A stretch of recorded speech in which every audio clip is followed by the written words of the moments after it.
Alrighty.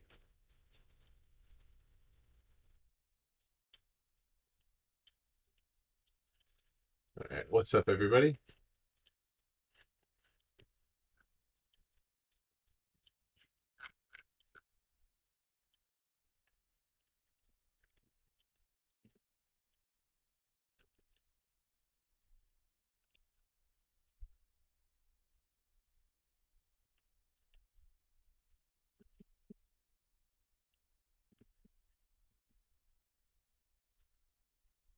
What's up? Yeah, if you guys want, go ahead and leave those charts in the chat, and we're gonna get started.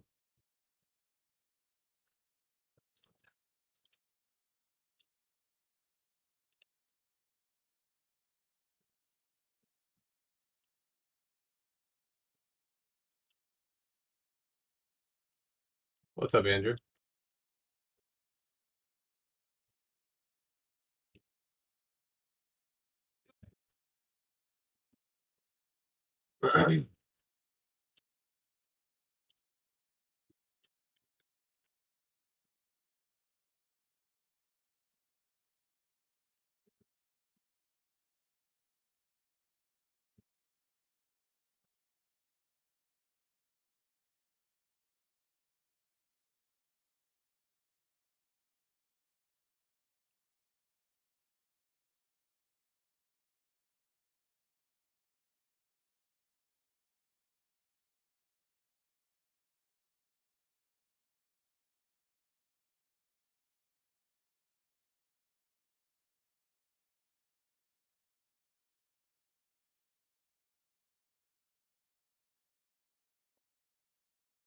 Yes. Hold on 1 second, everybody.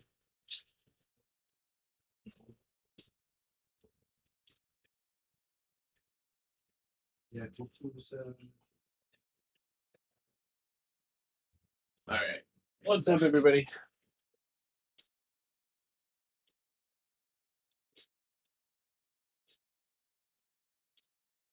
Uh, what's up, blood?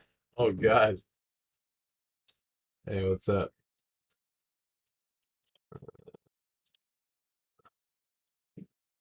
Jeez. Alrighty. So just giving everybody here a few minutes writing down these tickers.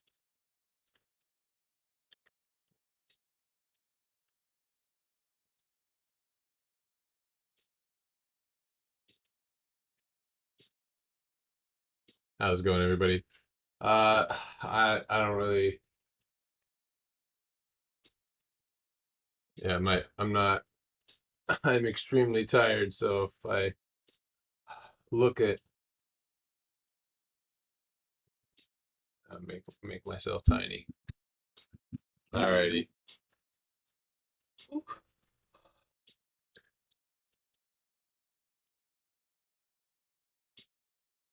What's up? Alrighty. I'm just writing these down. SPY Lrcx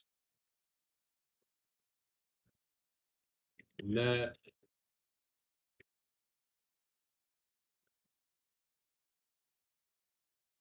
Only one, too, by the way, just one.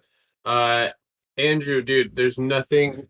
I can't chart something like HX. If it's a pharmaceutical, guys, and it looks like it's all crazy and choppy, like oftentimes, or not even that, but like something that's just ripping uncontrollably, it's just psychological numbers and volume. So,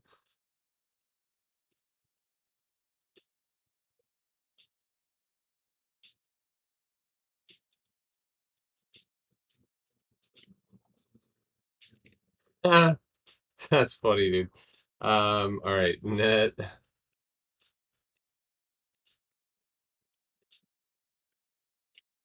We'll look at it in after hours.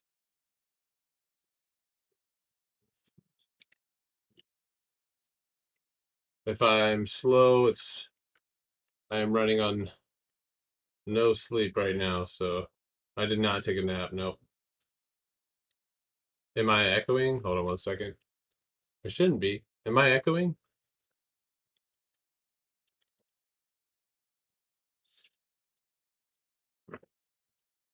Link in the bio.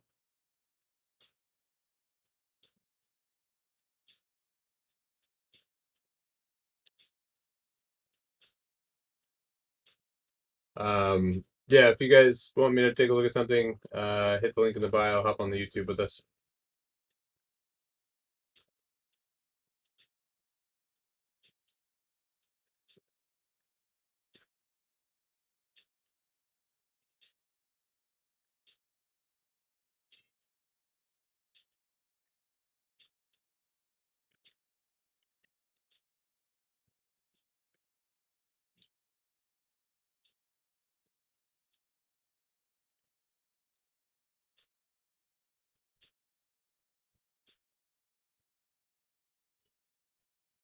Oh, whoops.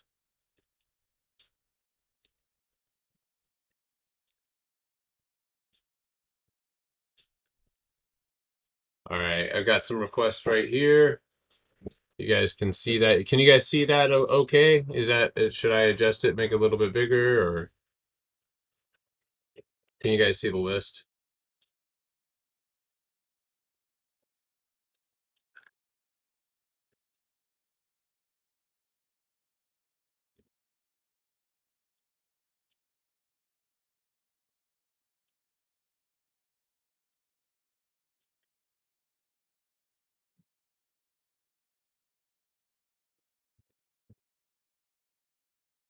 All right. Bigger? Okay.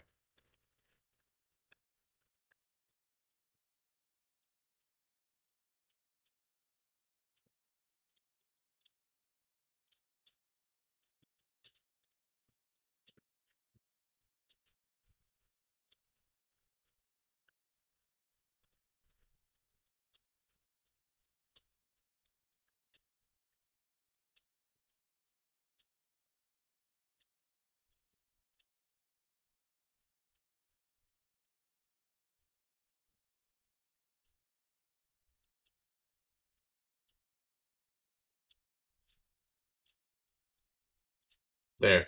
Is that better?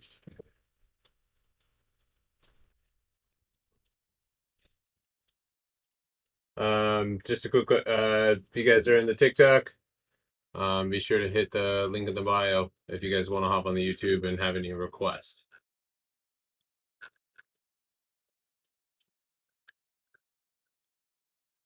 All right. So, I guess you guys are all set. Let's see here. There it is. Better? Okay, cool.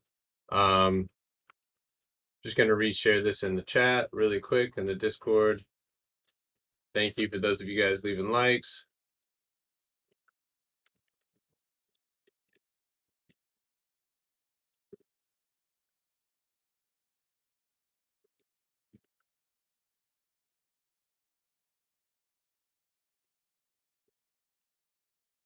All right. What's up?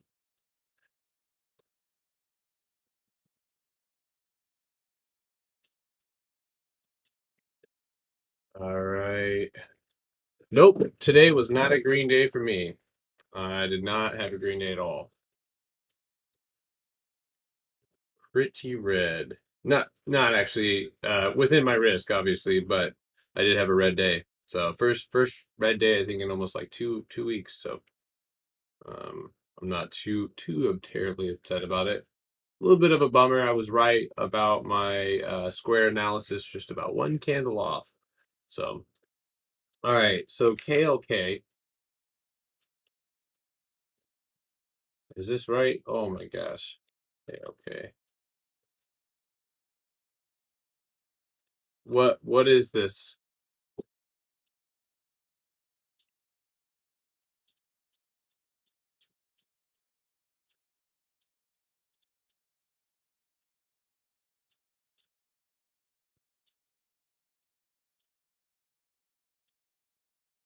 Yeah, let me know. Let me know on that one because I'm not really sure.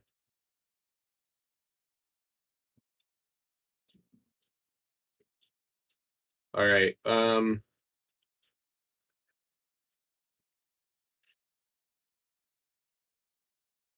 I'm glad that you brought up ATVI because ATVI is going to be on the watch list tomorrow. Actually, I need to do SQ.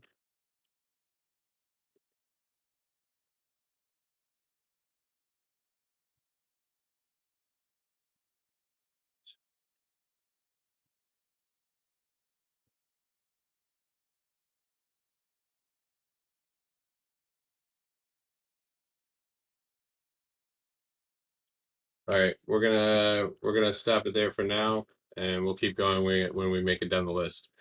So what was the KLK? Because I have no idea what this is. Alrighty, so let's go ahead. I'm gonna go ahead and start with spot. And we'll go over whatever questions, guys. Use this opportunity. Those of you guys on YouTube, use this opportunity to obviously ask questions, whatever they may be. So interesting setup here on Spotify.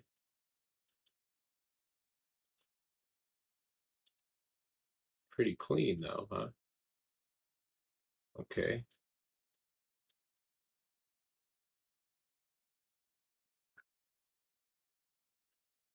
that's pretty clean.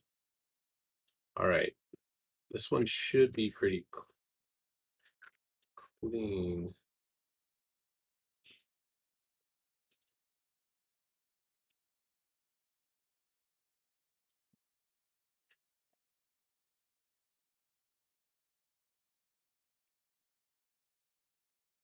Yep. Speaking of, all right, so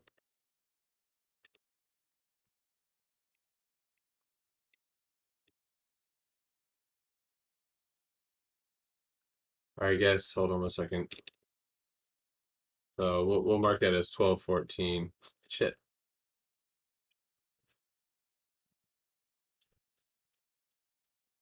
All right. So Spotify, the first thing that I see here is on the daily. So you did have a break in downtrend, but you did, and this is where things get tricky. Because either A, you hold, or B, this is exactly what it looks like, and it's just close enough to that 260 mark that you already see sellers start to push it down. But you do have that dark, almost actually, this is a dark cloud cover. This is a dark cloud cover right here.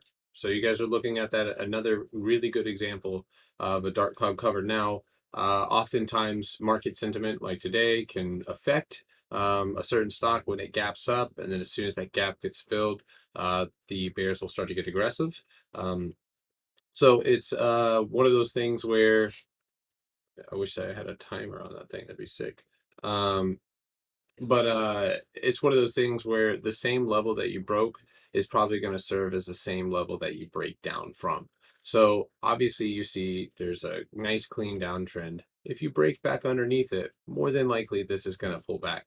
But if you can stay range bound, which could just mean, right, you end up trending down, right? We've seen this happen before. And if you go to the hourly, this is where we can kind of get an idea of what exactly this trend or trade looked like. So now this is purely speculative. I'm literally just throwing that out there. But looking at it now on a lower time frame, try to get microscopically, getting a better look at it. I think when you got that breakout, you have a pretty intense retest fueled by that major moving average or just that psychological number of 260. So you get that gap up, filled to the downside, barely a gap up, but and then a retest. So this is kind of where you want to see Spotify get back above 252 and start to climb to the upside. One of the things that I do see here on the daily is if this was to break out, it could serve as a massive inverse head and shoulders. So it's at the point where, and these type of patterns in particular, they can break out and fake you out. So a lot of buyers are going to see this breaking downtrend and they're going to start attacking it, especially when they think that there's a gap up, and that actually serves as the opposite. So in the meantime, the 9-day moving average, your more bullish moving average, I'd like to see that catch up to your 200-day EMA, or just the 248 price on Spotify to potentially initiate the EMA crossover. Now, it's important to remember that on October 27th, we have earnings. So that's where volatility is going to come from, and where this pattern will either play out or not. So, um,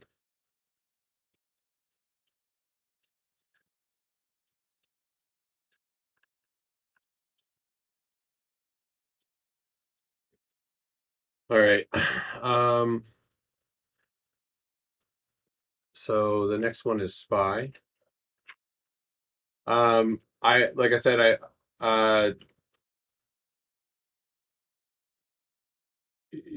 inverse head and shoulders, yes. Yeah, inverse head and shoulders measured move.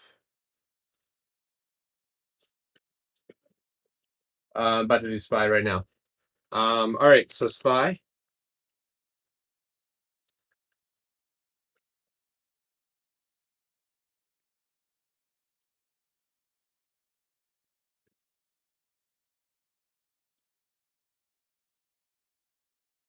Yes. Oh, couldn't it retest the new support and bounce from there?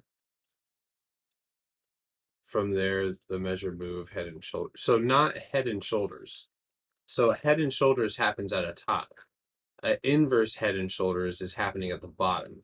Shoulder, obviously very large, head, lower low, and then another shoulder. So that in this one, it's not giving you a super clean neckline, but that mark for me is going to be 263.83 or 85 to the upside. And yes, to answer your question, it absolutely can. And that's what I was saying is you need the only way to, because of where you finish the day on Spotify, you would need to um, if you break to the downside, right? If you break below 250, you could end up moving to this 50, which would be below that, and then sinking back into this pattern. I've seen it before. Or you end up bouncing here, and a lot of the times when I see this, this opens up for a wedge. Now, I'm not saying this is going to happen, but this is what I would anticipate, is something like that. And we see that a lot, especially when you have a catalyst in the future, but no real catalyst now. And you have earnings coming up, and I would say you've made a pretty decent run from 219 all the way up to 258 going into earnings. So and it's at that spot where it could just stay in range. So but yeah, no, that's a good point. There we go. Alrighty. Lrcx. All requests are on the YouTube. The link is in my bio for YouTube, or in the bio on my Twitter, either one. Okay. We've obviously done this one before, right?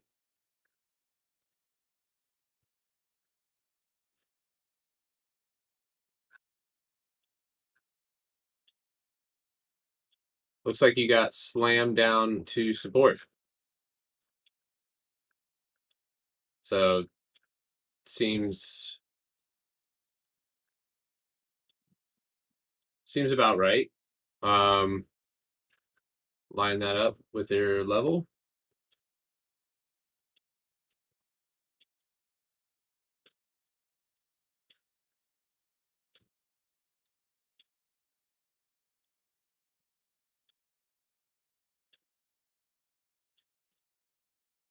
All right. Well, below the wick, 540.50 to the downside.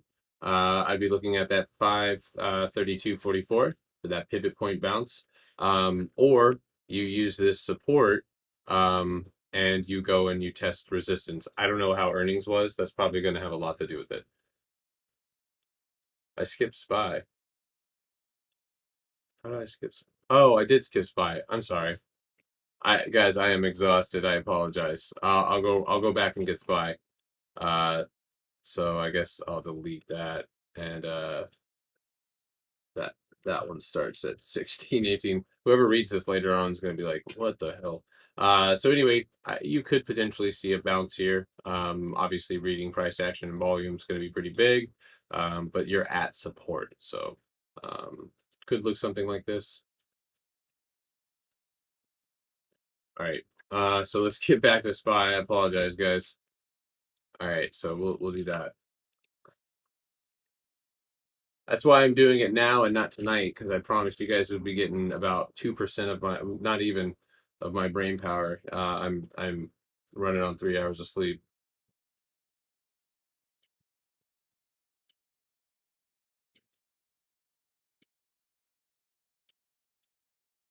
I've got ATVI on the list.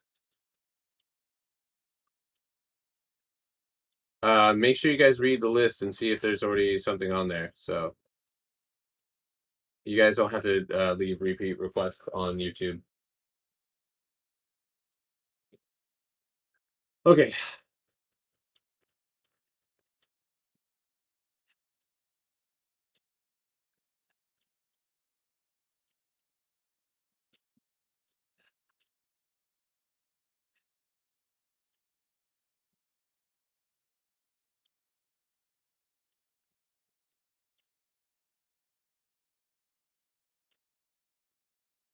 All right.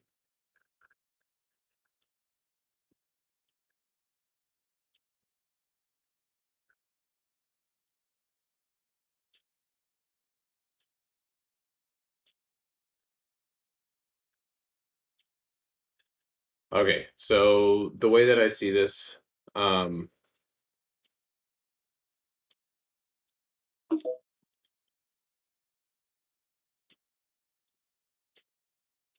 thank you. I appreciate it. So SPY, let's go down to the 4 hour, or excuse me, down to the hourly.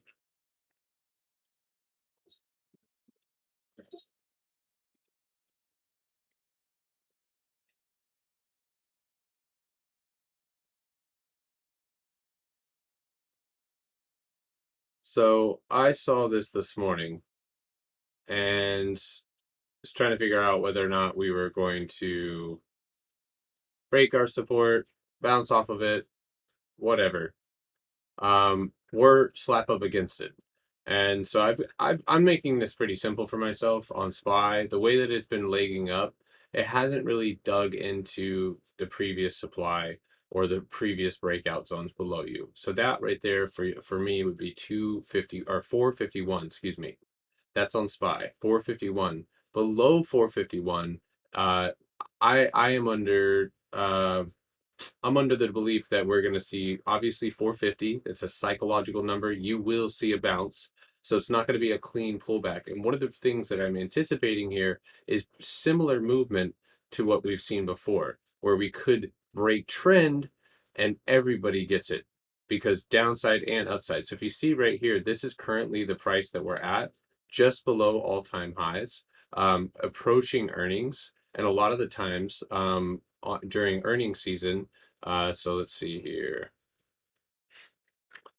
We'll just so a lot of times during earnings season, you'll see a lot of chop, whereas a lot of people will expect a lot of volatility or a lot of just ripping, and that happens, but often it's very like singular, and like certain stocks will rip and others will just chop. So if you see the zone that we're in currently, that could be the price action that we experience after having ripped for almost what 6 days now. Even today, you don't really rip, but you still made moves to the upside and made a higher high. So all that being said, this is the first time also on top of that that you are seeing, and if you guys want, I can always go to the settings and turn off the extended hours. I do this every time.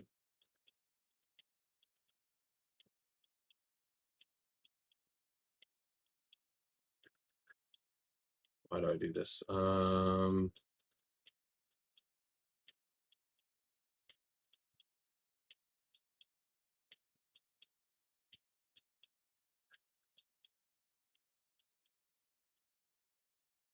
Okay. So without extended hours, everything, right? MACD sell signal, RSI overbought, um, again, on top of support for SPY. So it's kind of like one of those things where momentum and volume is decreasing. The RSI is overbought.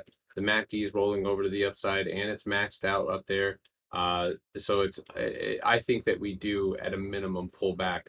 450 is that first target, and then you have that 50-day EMA that it actually on the hourly time frame it does respect that 50 EMA quite often. So that's another moving average that I would be anticipating a break below.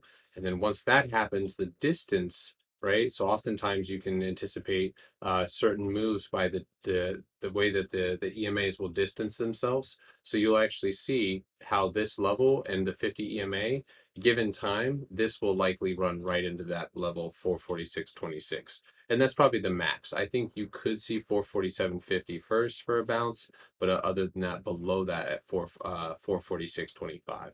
Now that's the bear case, right? If you're looking at the whole ribbon indicator, we are now it has now gone to the upside. So I could either set an alert on the whole ribbon indicator for the value, right? So I can do I can switch it so it could be the HMA, or excuse me, the whole ribbon, and then I can have, where's my value? There.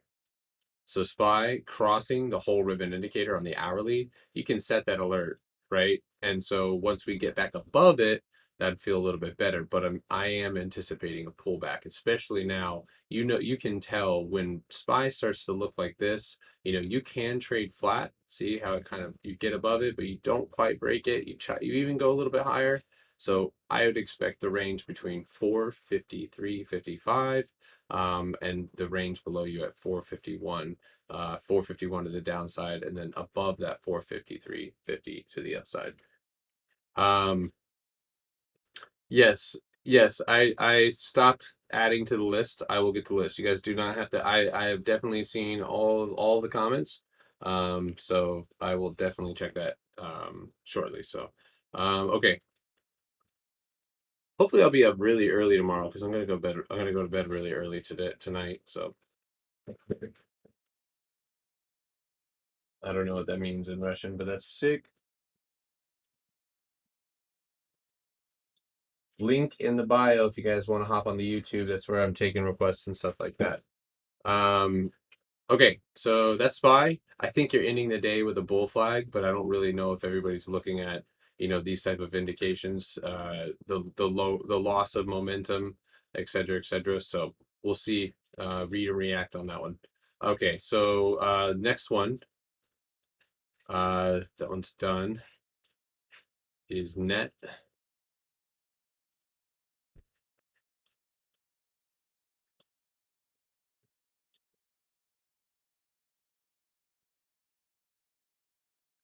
These are about the breakdowns that I give you guys are about the video time marks that I make.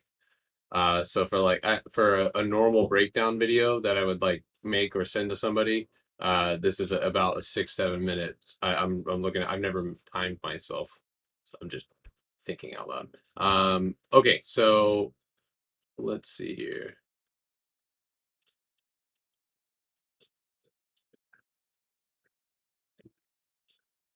All right, so obviously, net has absolutely sent it, but buyers have already stepped up at 168. So I can already see that being a level of difficulty for Cloudflare. On top of that, yeah. So let me actually.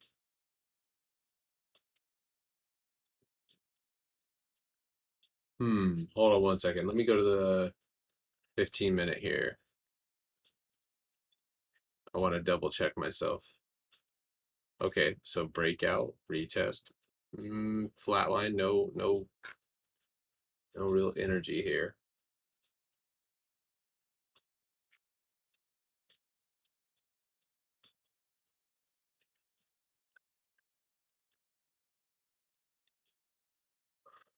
Um, 456 to the upside on what time frame and when?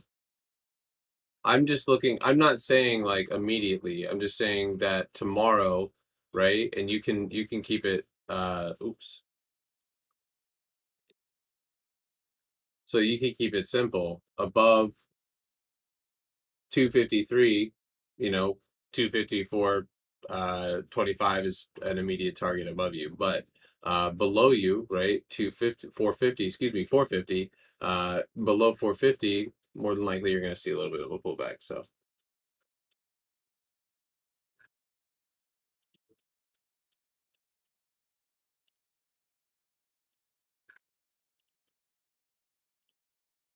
So what I'm trying to show you guys with SPY is that at some point after running for 6 or 7 days straight, it's gonna pull back. And I think that you saw that weakness today. That's what I'm trying to say.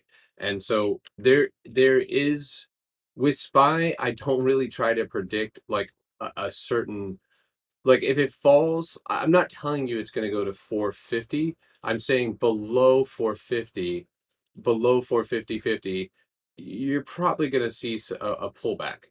So with that, you could see 448.50. At that point, it's just watching your levels. So 449.75, 440, 448, 50, and then down there at that breakout level, 447. So you just take it level by level. Um,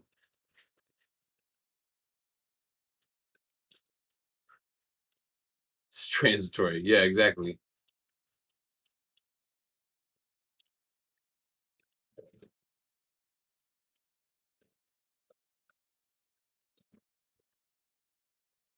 448 is a daily pivot point. That would make sense.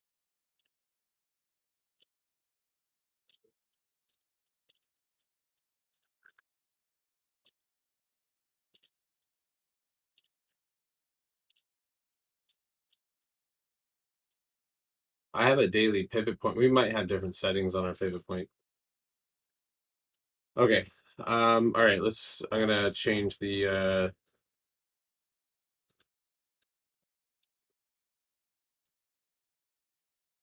all right.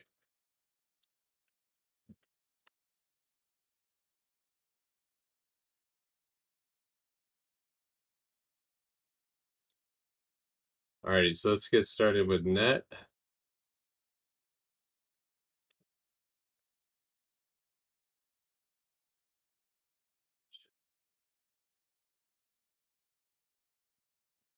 I am the worst with Excel.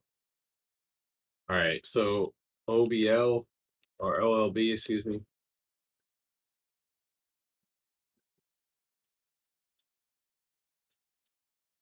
Nope, it did not. We'll take a look at it. So the OLB group, I think it's probably best to look at that. Let's start on the daily. Oof. I think somebody asked me to chart this before.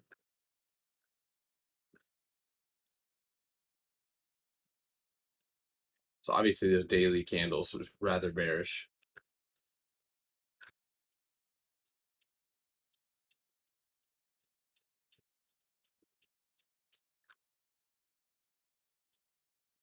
I don't know. This stock does not look fun to trade. You literally you pump and dump all the time. All the time. I mean, you're ripping from 6, dropping all the way back down to 4, back to 6, down to 350, all the way back up to 631, back down here to 5 again. I don't know what this is. So right now it looks like it's going to pull back anywhere below $5. Below $5, 460 is your bounce zone. So below 460, you might see the same trend to the downside, running off of what kind of looks to be a double top. Of course, it's not at a top, but it is rejecting that same point here. But awful chart, absolutely awful. Like I don't know what this is, and if it just has like incredibly low liquidity. The only thing that I see is on the lower time frame. This is the only thing that I see, and that's this seemingly potential wedge forming. So that's all I see for OLB group. The daily looks absolutely horrendous.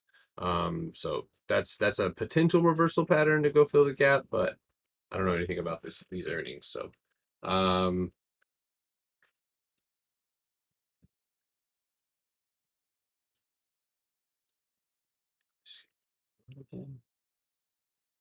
I feel like I skipped net again. Motherfucker. Yeah, I did. I literally skipped net again. All right.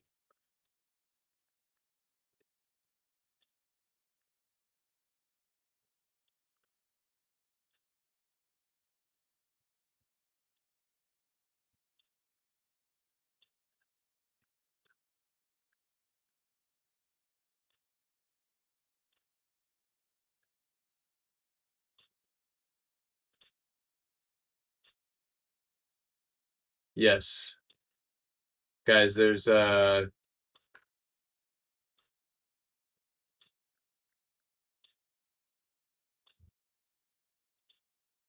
I got it. Okay, so the way that I see net at the moment, kind of looks like a pullback potentially. This is on a lower time frame. Let me go with the 4.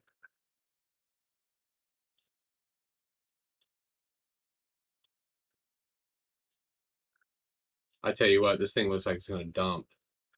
I want to short it.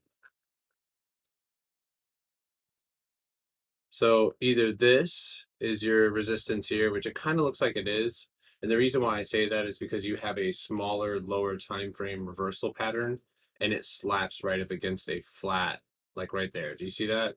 So I'm under the belief that this is your resistance and you're more than likely going to drop tomorrow to, I'm going to call it 165.50 on net. And let me,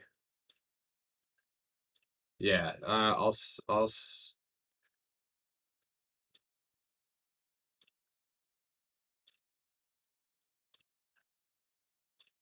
yeah. So this mark that I have right there, that would be where I would take it to the downside, 173.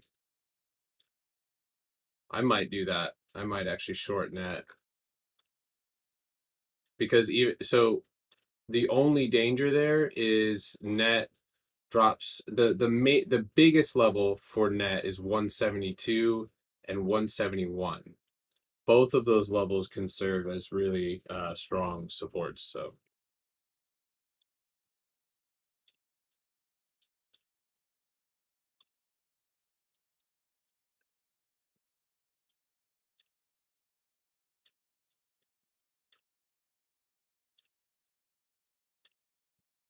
just gonna randomize it. All right, so I'm gonna do fuel cell now. How do you get on that list? Just drop. Yeah, yeah. I'm just going. If I haven't put your list on there, guys, I'm just working my way down. And once I get to the bottom of the list, I'll just add the next. So I don't have. Usually, I would be doing this at night, and somebody would be doing this for me. But I'm doing both right now.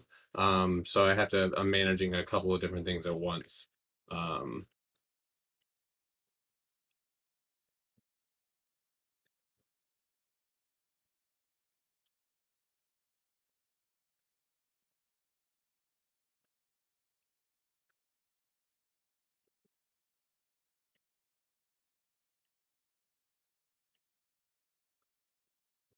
all right.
Okay.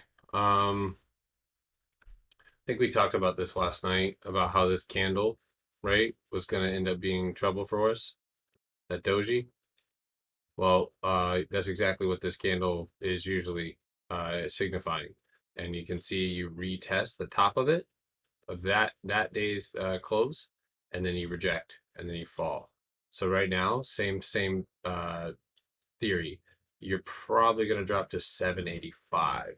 At 785, so I mean, the way that I see it, and I was using that channel previously, but the way that I see it on Fuel Cell, and I think that this deviation channel kind of painted it out really well.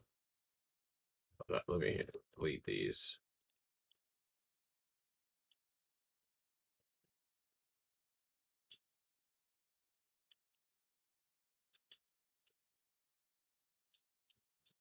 Yeah, so based on what I see here, this is the level to retest 785. So if you can retest 785, the 9-day moving average on the daily is where things, if we get below that again, that's where things are more than likely going to end up start being bearish again. Today, on the hourly time frame, you can already see that there is a lower time frame downtrend right there. See, that's really clean. So that's going to be your downtrend. In order to get to the upside, you got to break this. So I'm going to add an alert to it. Um, and then to the downside, you have this hourly support. So that being said, that's what I would anticipate. So fuel cell drop, I see 780 as well. 780, 775. Hopefully you get another crack at that upside. So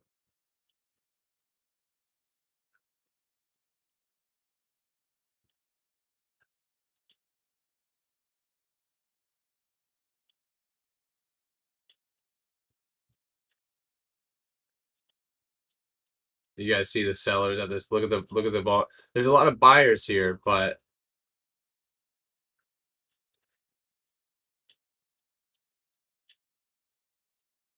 so yeah, it's just gonna be back up above.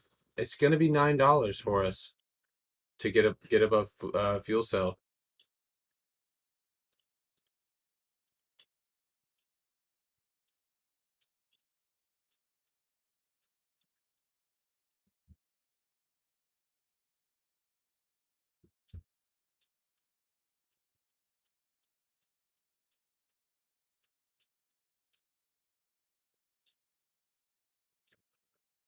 Yeah, there's people here in the YouTube or on the TikTok, but they're not in the YouTube right now. I'm gonna restart the stream. Thank you. Make sure you guys leave a like if you guys are digging the stream. I do appreciate it. So yeah, there's fuel cell. That's kind of what I would anticipate there. Make sure you have your levels nice and straight, nice and clean.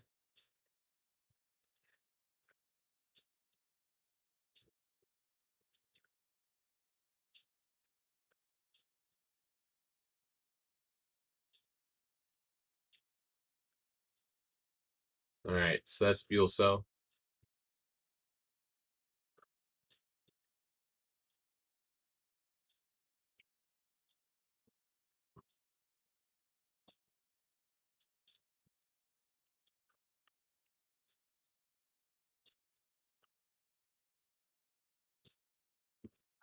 All right, so the next one is Apple.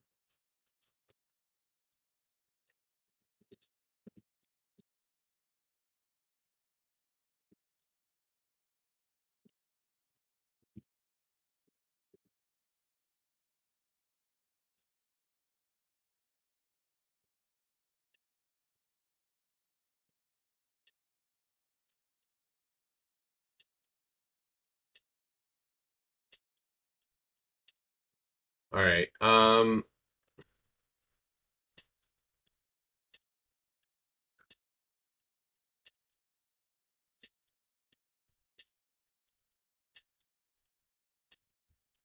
Ooh, SGOC with the gnarly wick to the downside. I'm glad my order never got filled. That's why I set it up there. Uh,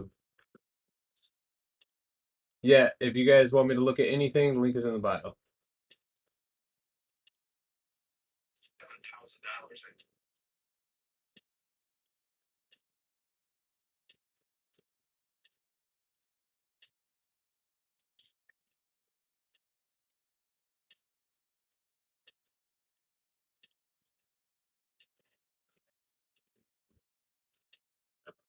Watch that dip right there on SGOC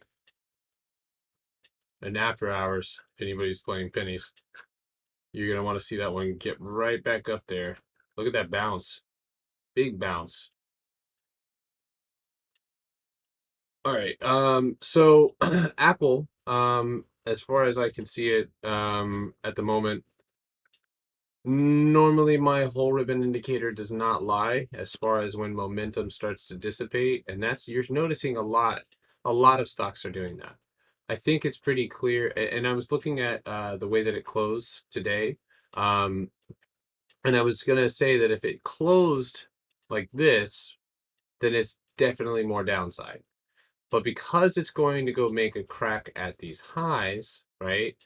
That's the level to beat. Now, I have 149.79. You would need to break that level on the hourly and open a new candle and push a high there. Now, of course, this is going to take a lot of push from SPY in particular. Um, you can see that the looking at the volume profile, especially at this time frame, there is some heavy selling happening in this level for Apple. Definitely heavier buyers right in this level, right at that zone, but there are sellers sitting up here as well. So the level to break is 149.75, but 150, I don't really feel as if you're going to. I don't know if it's realistic to see it. You could see something like this, right? Where, and I'm not sure if it's going to end up being that bottom support, but you could end up seeing some type of reversal pattern like this on Apple. So it's right now it's a little bit early to kind of call it. But I would be a lot of the times when I see like this type of thing where you go make a high and then make a very shorter high, not with obviously not much too much more distance to the upside, and then you reverse. Oftentimes that will open up a rising wedge. So you could see 150. I mean, I would say depending on the timing, 150.50 tomorrow on Apple, and then potentially uh, pulling back towards the end of the day. And I think it's also important to take a look at the data that we have coming in. Economic calendars right here. I would love to take any of your guys' requests, but leave those requests on YouTube, and I will keep going. Um, Thank you. Make sure to leave a like. I appreciate it. Um, I'm sorry. I'm so tired, guys. Okay, so I don't know about you guys. So charts are great, right? Technical analysis is great, but what's the data? Initial jobless claims, continuing claims, leading indicators, existing home sales. We've got a lot of data coming in. So that could, and that's coming in at 8:30. Um, so that can be something could potentially pull the stock to the downside. Um, or pull stocks in general to the downside. So you could, here's the deal. If you gap up on Apple to 150.35, I would imagine that anywhere back below 148, you're gonna dump on Apple. But of course, earnings is coming up. You're losing momentum to the upside. You're offering that sell signal here as well. So, um, yeah, that's Apple for you.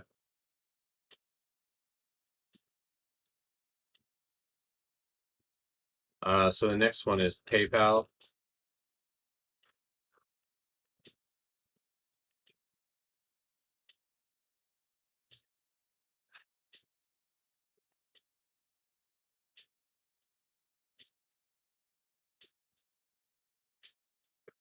I did my whole analysis on Apple in 1 minute.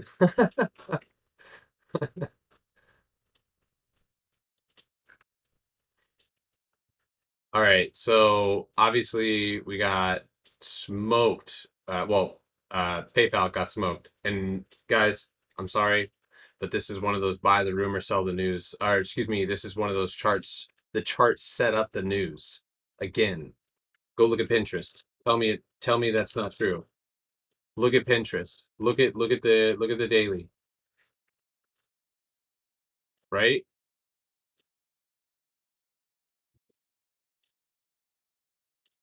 That's not strength to the downside. That's people accumulating.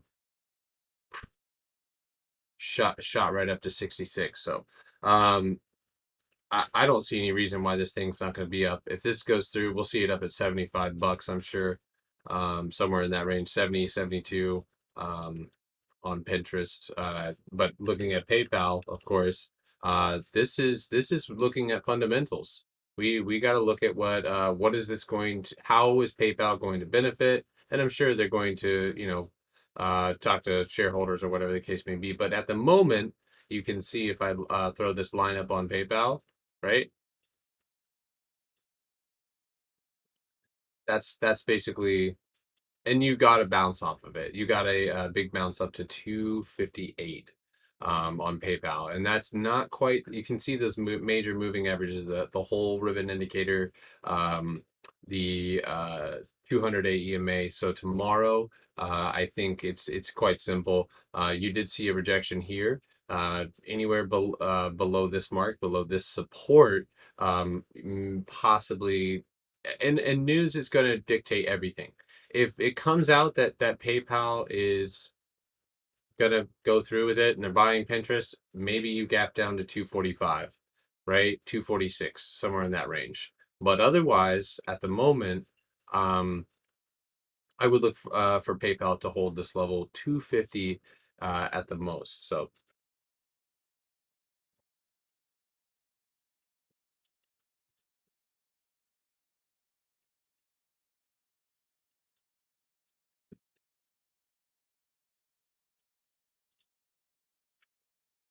I think I started that one at 50. I'm just gonna I'm just gonna lie. You guys will remember. They'll get it. Okay, Upstart is the next one.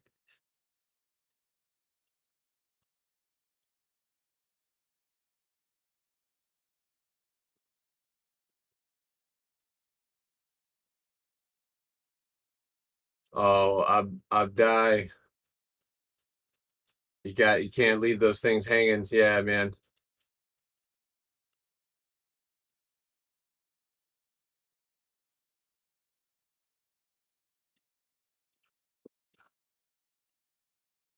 Yo, if you guys are watching this, make sure to leave a like. And if you guys would like to have your tickers charted, I am running low on spaces. You guys can go click on the yes, I am a day trader. Um, what's up? I will be after. I mean, if you guys wait, I will sit on TikTok for maybe 15, 20 minutes afterwards and look at some tickers. But I'm on YouTube right now. So okay, so Upstart. I already had an idea here for Upstart as of yesterday. I was looking at Upstart for a potential support. And we're gonna restart this chart because it's a little messy. So looking at the support, and of course I'm looking at the dynamic supports first. Um, there we go. And then looking at our resistance, bam. So that is what I see right there for Upstart. Now, let me also show you a potential long-term trend, right? So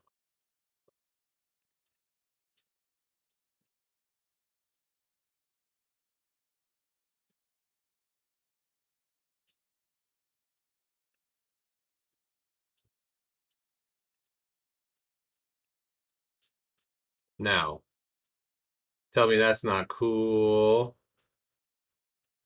That nice and cleaned up. So there is another great example of a standard deviation channel at work. I can't think of a better support. I can't think of a better linear regression line. How many times did we even stay above it? That's the linear regression. That's that middle line. So right now currently within the regression channel. There's a couple of different possibilities here, so we're going to go and look at them. Let's go and change this color because why you look like that?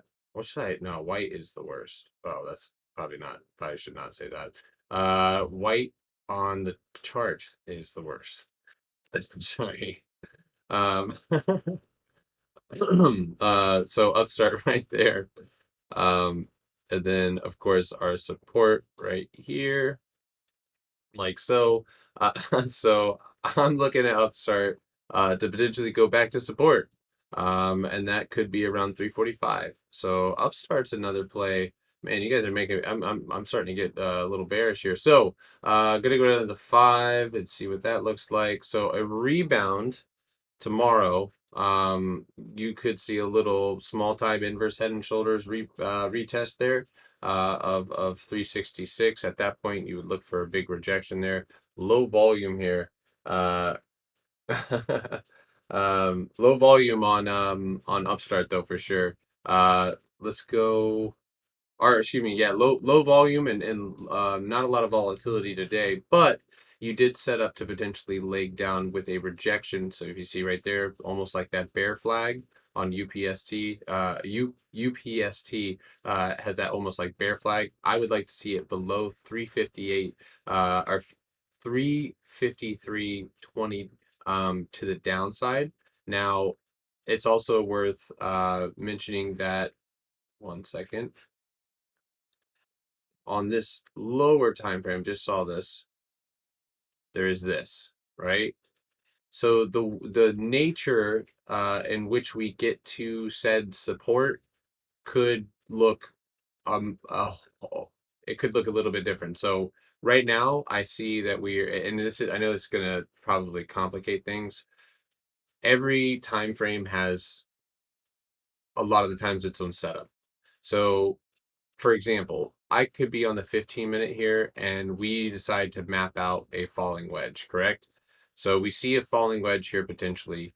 If I'm on the daily, I don't see that, right? I just see this bouncing off the 9-day moving average and sitting on the whole ribbon, right? So it is not out of the realm of possibilities to still stay in a downtrend, right? And use this reversal setup, right? So UPST chop, chop, chop, chop. Friday gives you nothing, no plays, option. They already have it priced in. And then on Monday, right, this thing pops up and goes and hits a tie around 340, 384. So that's just that's purely speculative. I gotta admit, right? So I'm just giving you guys my speculative thoughts on similar movements that I've seen before in the market. So this is kind of what that looks like to me. And it fits. You know, if you were to go and kind of map this out on the hourly, you could see that even with this small path, you know, if we did stay within this range, right? Consolidate, consolidate, Monday, whatever the case may be, you immediately go and pop, right? Obviously, there's going to be no straight lines, but then you would end up going and hitting this downtrend. Now, how you perform at that rate, I don't know. This is highly speculative because at the end of the day, you can't predict news, you can't predict anything like that. So UPST may sit flat, and then you see somewhere out of nowhere it gets hit with news, and then it shoots immediately up to this upside. You know, and that could be anywhere around 385, 384, something like that. So that's kind of what I think about UPST. Um, that's actually a pretty interesting chart. I may end up I may tweet this out. Fuck it, I'll tweet it out.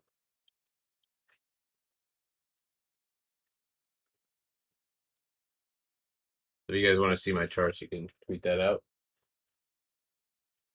Um,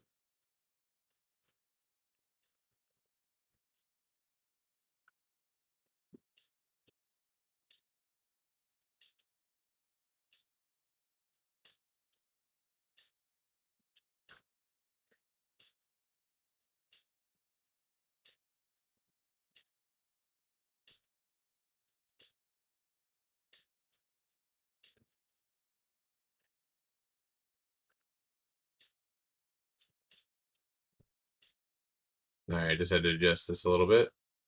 So obviously it's pretty gnarly looking. That's my thoughts on Upstart. I had to go and adjust. Obviously, I'm charting this for the first time today, so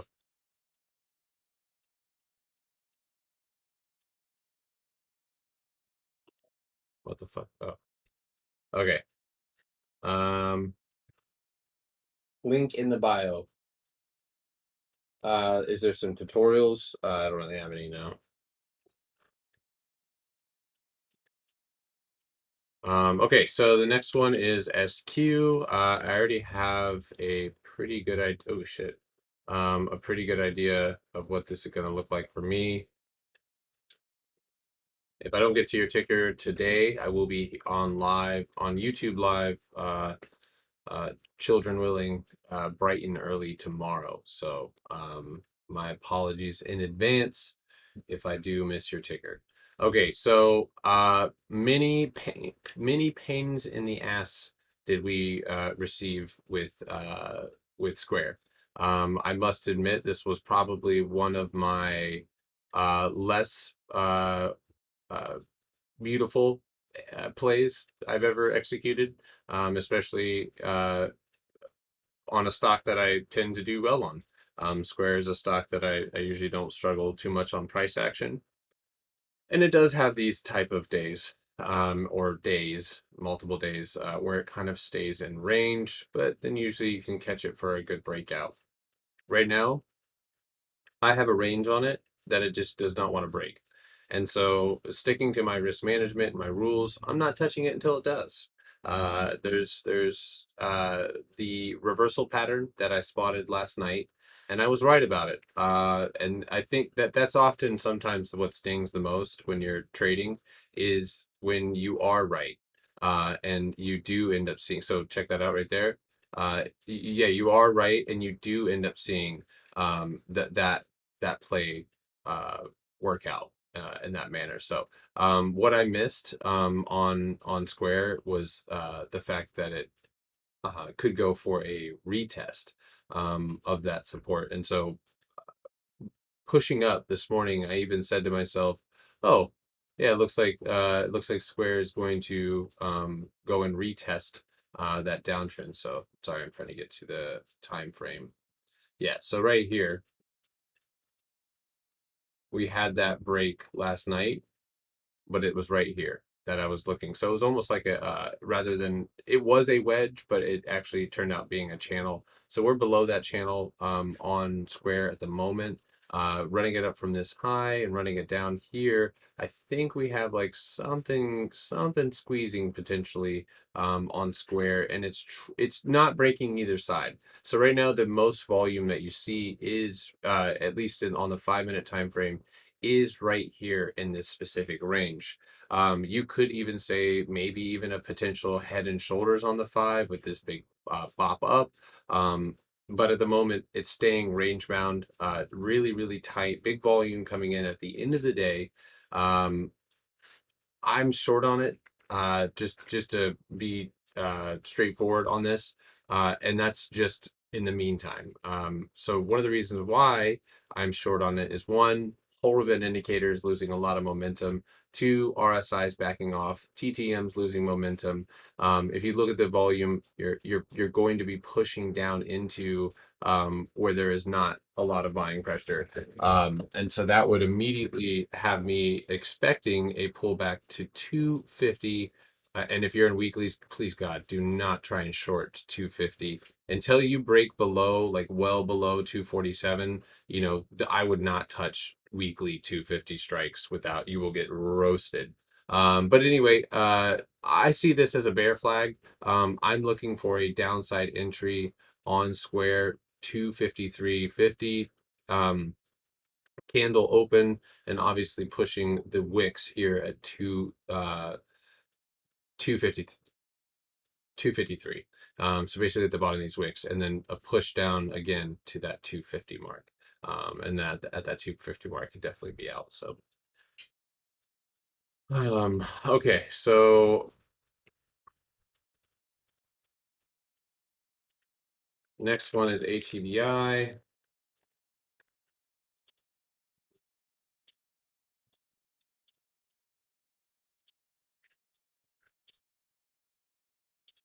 SoFlo. Yeah, for sure. Sorry, I'm really bad about contacting and talking on the social media. Pretty awful. All right, well, let's delete that because that was just the worst thing ever. Okay, so ATVI. I actually really like this chart. I was just looking at it right before close. Boom, bada bing, bada. Hold on. There it goes. Sorry if you're Italian. So right there, really nice downtrend. You get a really sweet downtrend break right there. So at the moment, right, I am looking for ATVI to potentially get, and of course, earnings is popping up, but to potentially get up to this $80 level. 79.50, 79.40 is really, and I would even say 79 on the dot. Um, what's up? What's up? What's up? Um, earnings is sorry, my brain is not working well right now. November 2nd is when ATVI has earnings. So running up into earnings, I would say 79.25. Obviously, the psychological number of 80 above that would break that downturn. If you go to the daily time frame here, you can see that this thing has tapped on a pretty major support here, right, literally on the dot of that 72.25. And so since we've seen multiple bounces there, you could either A, see a bounce up and climb back into the $86 range, 85, $86 range, where then ATVE or ATV could do one of two things here. You could A, make that head and shoulders, or B,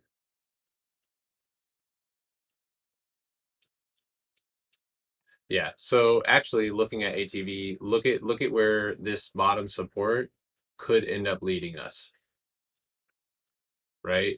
So that's on the daily time frame. And not to mention that the EMAs being below the EMAs, with earnings coming up, you're definitely either gotta want to make a definitive move. And sinking into earnings sometimes can lead for a stock to potentially move to the upside.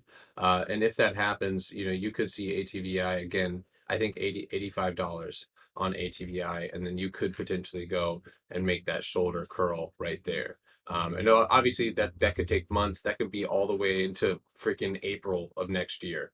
That ATVI could go on a bull run to the upside and then curl back down. I think in the shorter term, or short term, you do have this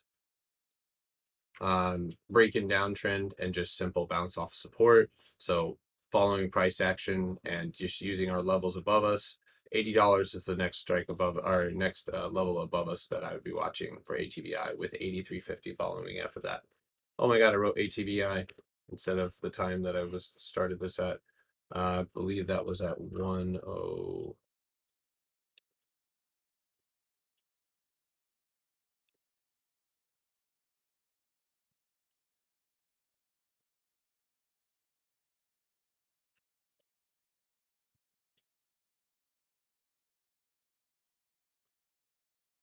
Oh, I apologize. Also, I'm literally looking at the other side of this chart. So not to mention this, one of the reasons why I liked ATVI is this. It does have a falling wedge, verified, super clean. Looked at it on multiple time frames. It does have that. So again, above $80, and you could see that $85 mark. Uh, I just got an alert on Wish. Wish and After Hours guys just got a good pop. So is SOCO or SGOC. I am okay with are willing to actually have shares of Wish right now, but I am willing to add to that position potentially.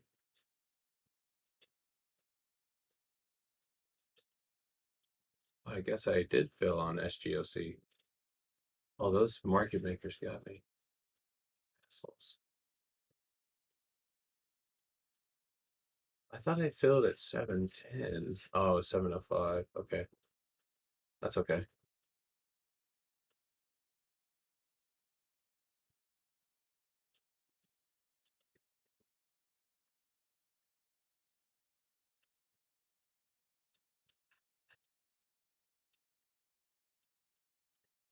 All right.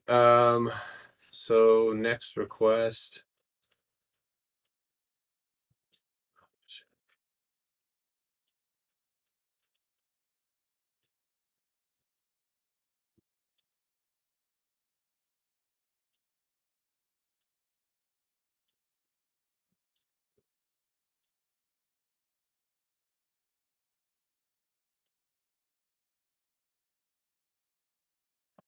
Oops, shit.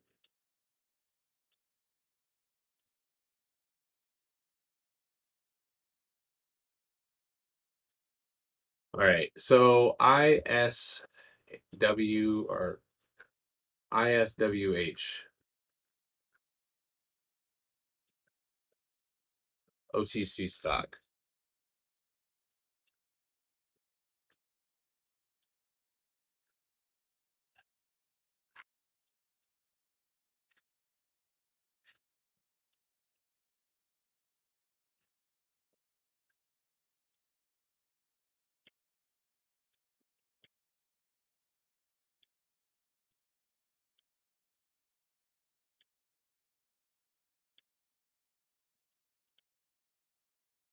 If it's on the look at the list in the top right hand corner of the screen, that's the list of tickers that are being charted at the moment. Um, wait, did I add those? No, I didn't. All right, I did. Excuse me. Um,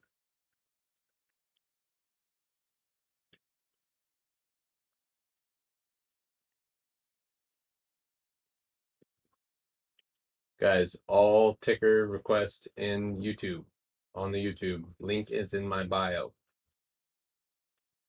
Yeah, I am gonna get some rest. I am gonna get some rest. I'm about to once we get done here, I'm gonna go shut it down. There's Wish, guys, and after hours. May fell into a share or two of Wish here and after hours, just a little bit. I'm adding to a position that I already am holding.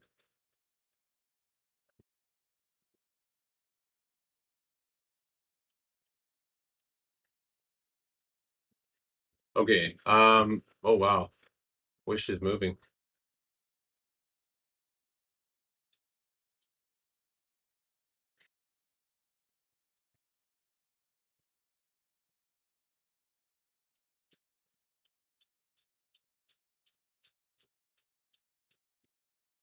Hold on one second. Sorry. Okay, so with this one, it's pretty simple for me. I see this as a resistance right here, whole ribbon indicator. I see you going back down to 221.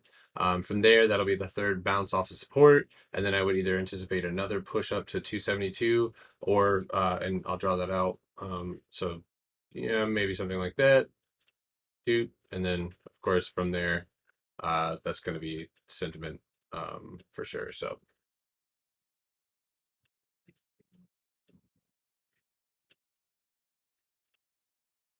Ooh, big old after hours short on Wish. That's okay. I'm still adding dollar cost averaging down there. Just little by little. I think this one will go fill its gap eventually.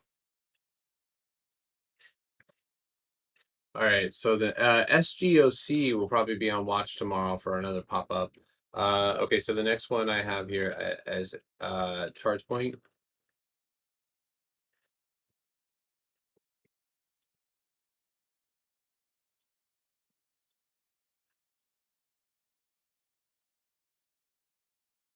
I did get out of some Sophie, yes. I didn't see how it closed.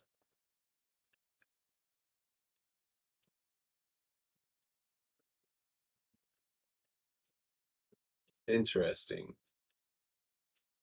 So it's right now. Watch this one to pop in after hours to 21, but it's going to be big. You don't want to double top here. You want to go ahead and hit it. So charge point, a lot of flow going in on charge point due to not we are not the only people who see this setup. This has been on Benzinga Pro, but this is a falling wedge. We've actually been watching this here for a minute, but it is a falling wedge. You are holding up, buyers holding up the $21 level for charge point. So above 21.71 and 21.50. 21.50 is going to be that big mark for you to go ahead and break above. You can see right there. 21.50, and look at the volume. Do you see how heavy that volume is here? 21.50, and I think you can go ahead and start legging up. There is a very small gap at 22.40 and 22.50. So looks okay. Looks all right.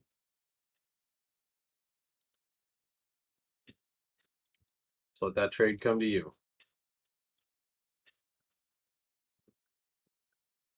Um, I don't trade into. I'm not like a crypto trader guy. No. Oh, shit, I forgot to fucking mark that again.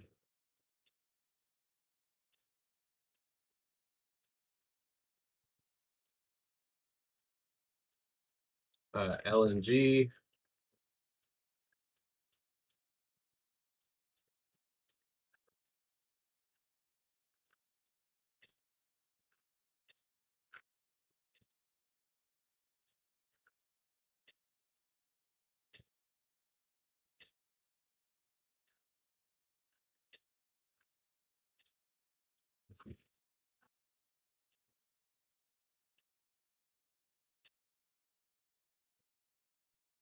All right, pretty simple here. Looks like below S1, you got a trip. You got $100 pretty easy. $100 you will see a bounce. Below 100, looks like the bottom of that supply zone. There's a gap, and that gap lies at 95.50 and 94.45. At the moment, you're in need of a major bounce. If you do not get one, and you do close below that 103, 35, 103 mark, I would anticipate that retest to the downside. The only thing is LNG is very oversold. It is full swing as far as momentum to the downside, but usually right towards the middle of that, you'll start to flat. So if you start to curl, you could make the bullish perspective here is a rounded bottom more than likely. And bearish would be flushing this level, bouncing, and then potentially hitting this. So yeah, trading gaps is a great idea. I love trading gaps with good volume. Hell yeah. Yo, SGOC gapping up at $7. Watch that one. It's probably gonna get shorted back down to 690. And then let's see if we get a bounce there. Uh, Nobody asked me about Oracle, but I might short Oracle tomorrow. We'll see. That one may be another good small account play. Focused on that small account in the Discord right now. It's we had $200 in it today, and oh shit, I just deleted it. I think we were up like 27% on the account. So okay, let's look at.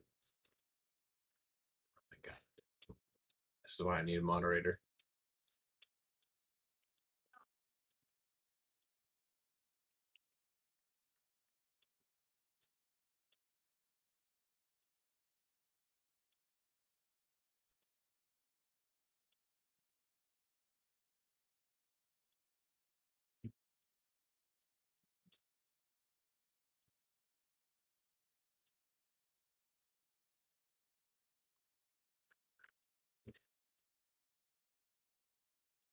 All right, so Facebook is. What are you doing?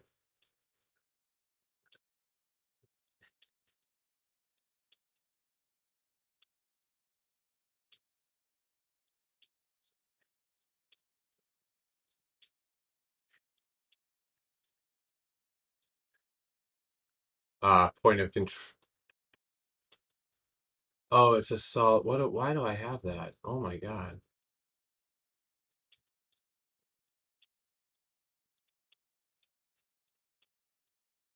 Okay. Okay. So right now, for some reason I have the bid and the ask marked, but um, right now, looks like the point of control is where you're at on Facebook.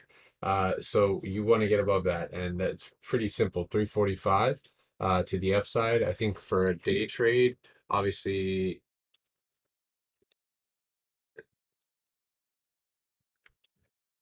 you would probably want to see anywhere above 242.50. At that point, you could see a decent move up, 244.22, and then 245. That's going to be the levels to watch for Facebook. Now, of course, we are anticipating potentially the Qs pulling back, and I also do have this support that is not too far away from you right now, where you could go and fill a gap to the downside, and that downside play is probably going to be eyeballed anywhere below 340. So as you cross below 340, that's probably when I would anticipate going for a gap fill, and that gap fill closes at 335, and you could go and push all the way back down to 333. So and in that, you could start a consolidation process right there. So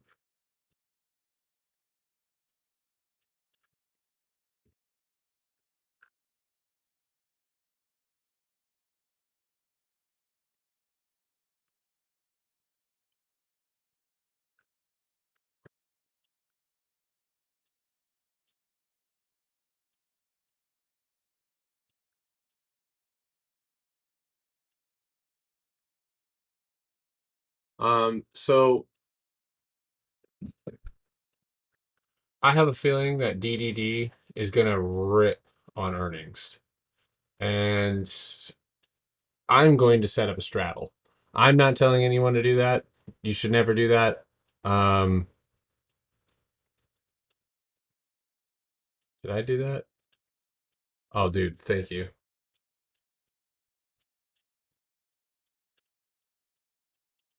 Did Potter come up with a small account play for what?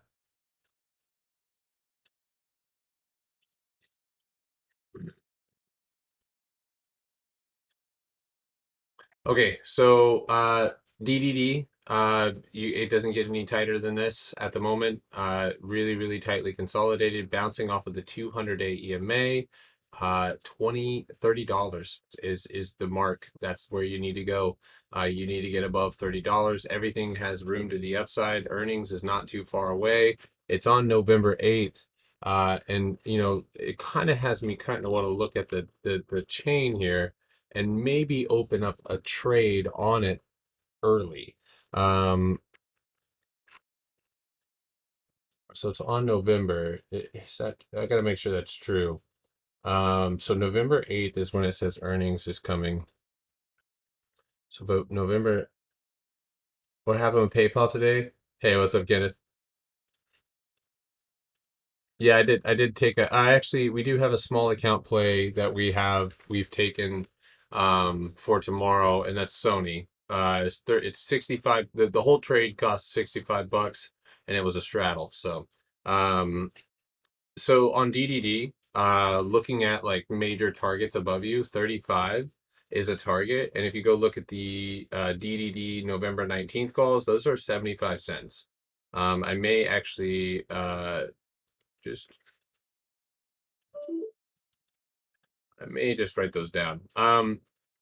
And then, at some point, if it continues to rise, you could find, if it does like pull back out of resistance, you could add some type of downside position. And the downside position for me, for DDD to drop to would be 22.65.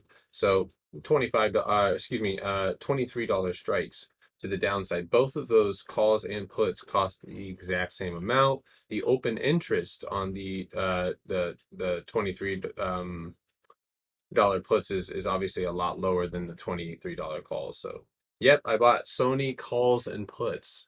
I know, crazy, huh? Watch SGOC or Sophie here in after hours. I'm curious to see if this one gets to 2110. Okay. Oracle. You look like you're gonna go down. Okay, so that's kind of it for DDD. I'm gonna go ahead and tweet this one out. It's still one of my favorite charts. Um,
All right, I just retweeted that. Yeah, you have a strangle and you have a straddle. All right, so I just tweeted that out.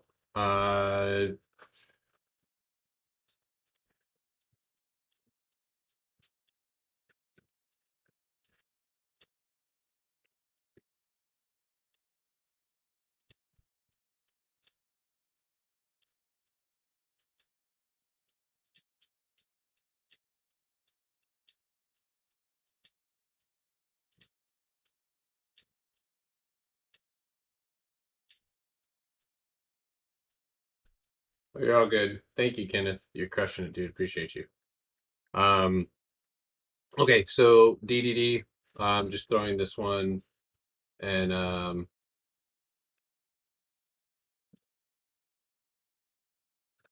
throwing this one in the channel really quick. Hold on 1 second.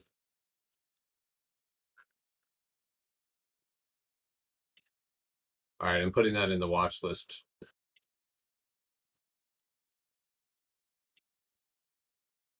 All right, and so let's get to mRNA.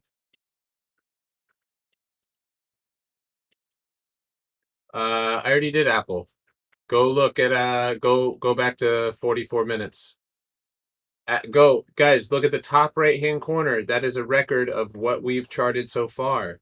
So go ahead and check that out. I still don't know what KLK is, so I'm about to delete it. But yeah, you gotta get here. You gotta set your alerts for Twitter, stuff like that, so you get my tweets. Because the only way, like obviously, my Patreons, they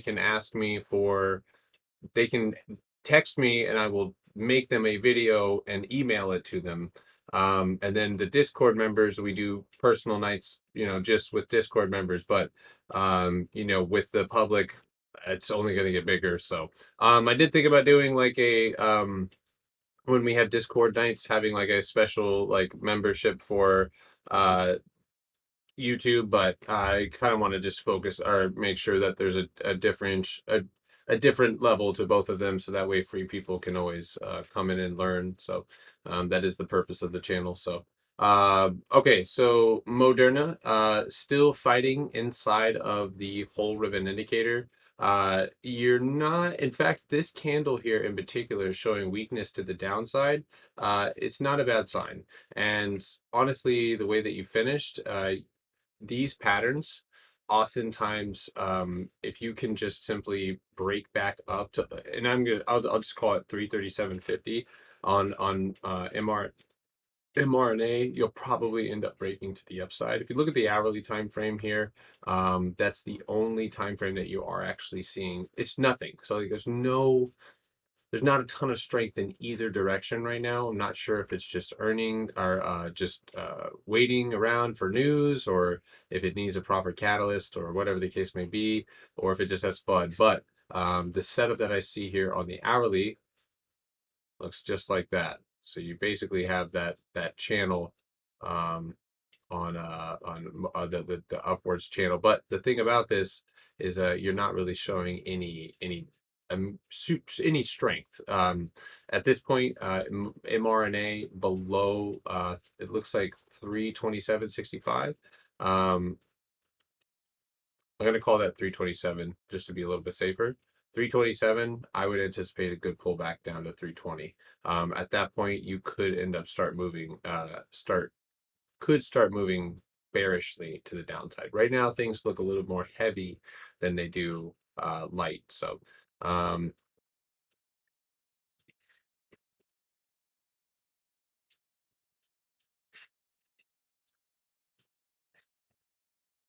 all right, mRNA, any tick right now we are on YouTube. Link in the bio. Link in the bio. Link tree. Just hit the thing. Hop in there.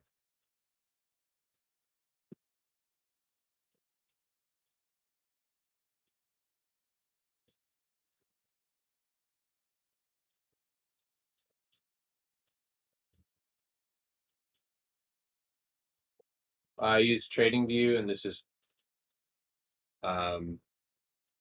trade uh, Trading View, and I trade on TradeStation. Yeah, feel free to hit that link in the bio.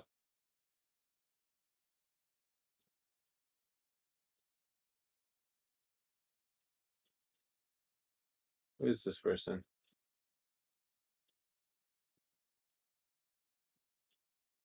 Hello from Indonesia.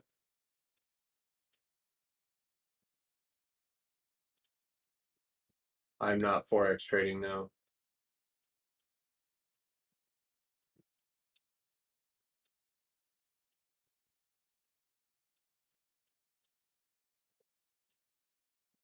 I look like I blew up my account today. No, I'm exhausted. I had 3 hours of sleep. All right. Okay. I think did I not do EDR?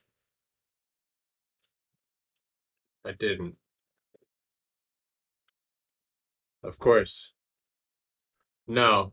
Just take a look at the thing, and it's being filled up right now. This was my terrible attempt at it. My friend here is helping me. So any at the moment, I think the pivot line for me still remains, and you're pretty much at it. Let me yikes.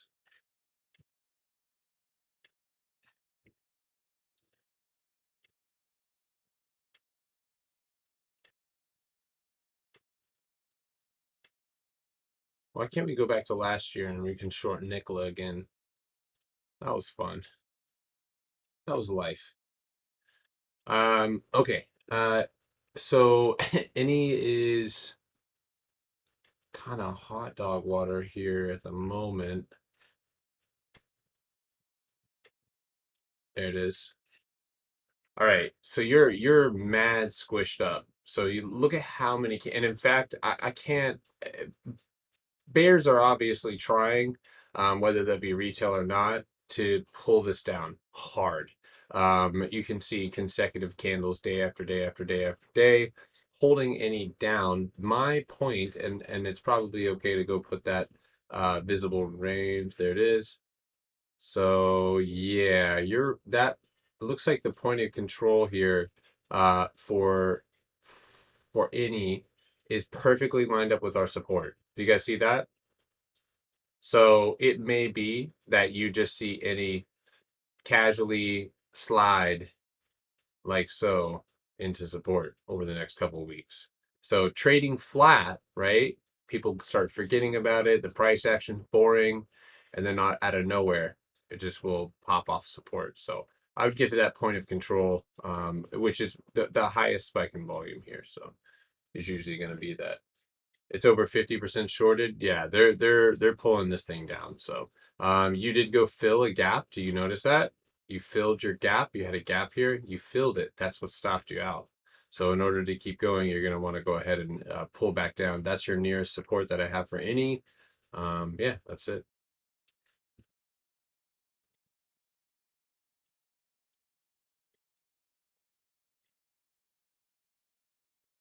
All right. GRVI. I was watching this one this morning, but it didn't do anything, and then it ended up just hot, just dumping. So on GRVI, usually, and again, I kind of already, I don't even remember what the news was, but this just straight up support at the moment. And it looks like that mark's going to be at obviously $6, psychological number, and then right now you're kind of settled above that. Looks like at 635, 627. It doesn't have a chart set up, I don't think. So I'm looking at Grove in previous sessions, so you can kind of see when Grove gaps up like it does tend to dump, and they do want you to think that they're going to curl it, right? Pop, and then they just dump it again. So right now, I mean, you do get two consecutive pops in a row, which I don't see any. I haven't seen that happen again. Um, but you would need to, I would say the point for, yeah, so look, the highest volume happens at $8, and that's all selling pressure. Oh, so many bag holders. So on GRVI, I think overall the setup is okay, bullish-ish. But you rejected the same level at the top hard. And you have a gap below you, and that gap starts at $6 and it closes at 517. So there's definitely potential to pull back there. So GRVI is probably better stocks to. I don't know what the catalyst is, but that one's a little sketchy. I'd say a reversal could happen above six. There's a gap, $7.03, and there's 740. Now this is going to be entirely speculative, but you could see this. That is a thing. You could see a little um, pull back and then bounce there. So DATS is the next one. Look at that short on SGOC and after hours. Gonna go fill that gap, 690. DATS chat. DAT chat. That's normal. That's normal right there. That happens all the time.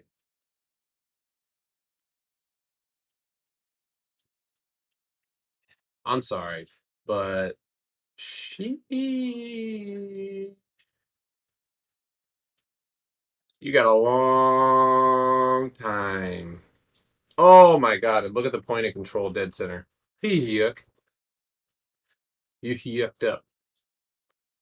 You yucked up. So you're gonna get another FOMO rip. Probably, I'd say, obviously this is, look at the tech. Look at that. Oh, that's so nasty. Right there, dead center. So it's gonna be that bullish above 1185, and then the rejection off of it more bearish. So right now you're at support. You need to get another bounce. You're showing a little bit of weakness. Watch for a tap right here tomorrow, 850, 845, and then a potential rebound at that level. Maybe a good dip buy. So I'm actually gonna I'm gonna fucking, excuse my language. I'm gonna throw this out there for the internet.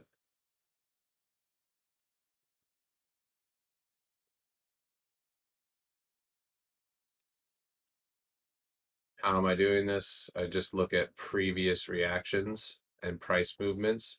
So, right, this thing is going to pick up as it finds, high. Obviously, if it can get above that mark, it explodes off of it, but it sees its most, the most fight here. So what that looks like, we not too sure yet, but if it can get up there, could look something like that. If it ends up staying down, you could end up seeing it extend this point of control be um,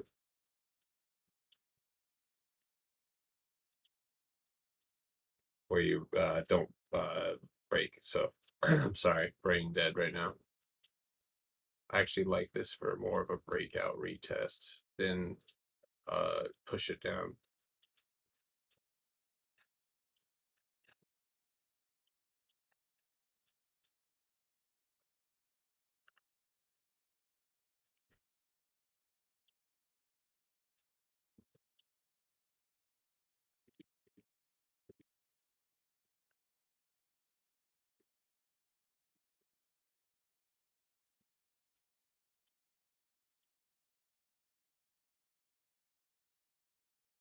That was a kind of a smart ass tweet, but oh well. Okay.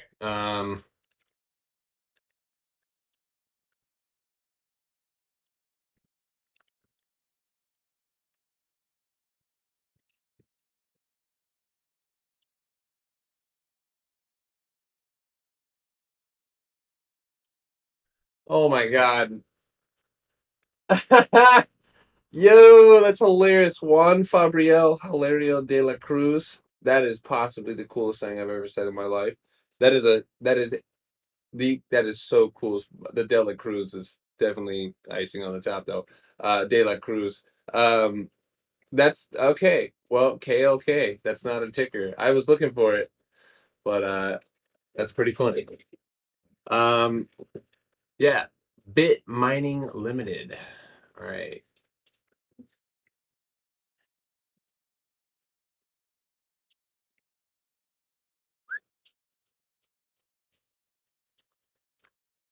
I think you're gonna go.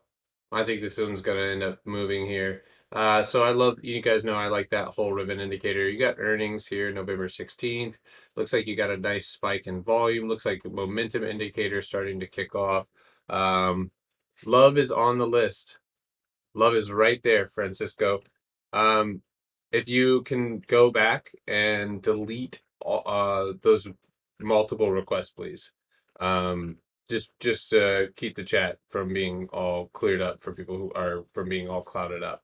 And just for future reference, you guys, if you leave a request, it really, really helps me if you do not repeat yourself. And one of the reasons why we have this right here is because I need to be able to see it in chronological order and in order to help you guys, but I can't read through the chat if there's just multiple requests. So I'm not skipping you. I'm just making my way down this list that you see in the top right hand corner. Is that still pretty visible for you guys? I may have adjusted the volume, but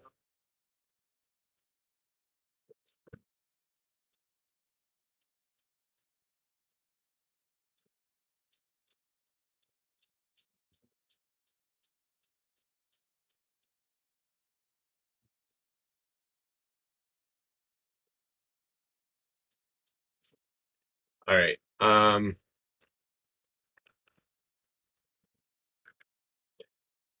Okay, so I think at a minimum, from here, from this level on bit mining, I think I like this chart. I'm looking at that, and I'm looking at that, and I'm seeing a break in downtrend, at least the lower time frame downtrend here.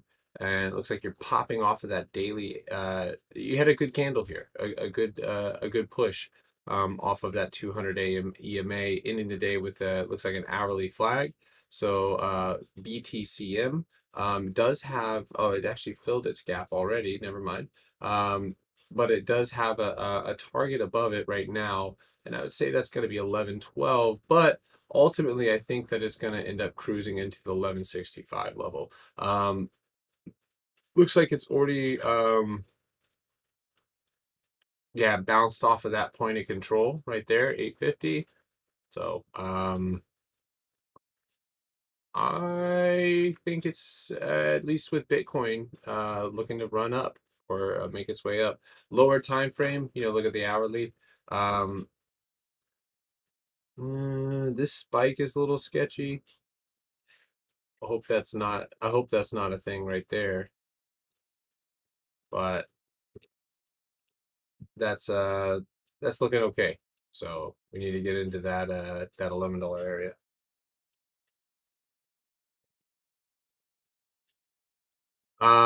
Yeah, why am I yeah, so those are the questions that I want to hear. Um yeah, for sure. So with BTCM, obviously there's going to be levels. And I use the example of Red Rover. Red Rover, when you're a kid, I don't know if anyone played that, but you have two people, two lines, everyone holds hands, and you send some scrawny kid, to go break through their arms, uh, to try and win the game. And it's the same concept here. The lines represent those levels of resistance or that chain that we need to break in order to win. And with volume, which would be maybe a bigger kid, with a bigger kid, running full speed, maybe we can break through that. So more volume, with that metaphor there, we could break above a level that is previously been a support or resistance, meaning that that is either just a place where it's either a psychological number, B, a point of control where there's heavy volume, whether that be and a lot of the times if it's a point of control, that means that if it runs to it, like here, you're going to bounce off of it. And if it goes through it, it's going to get pushed down. Oftentimes the point of control is going to be rather pivotal.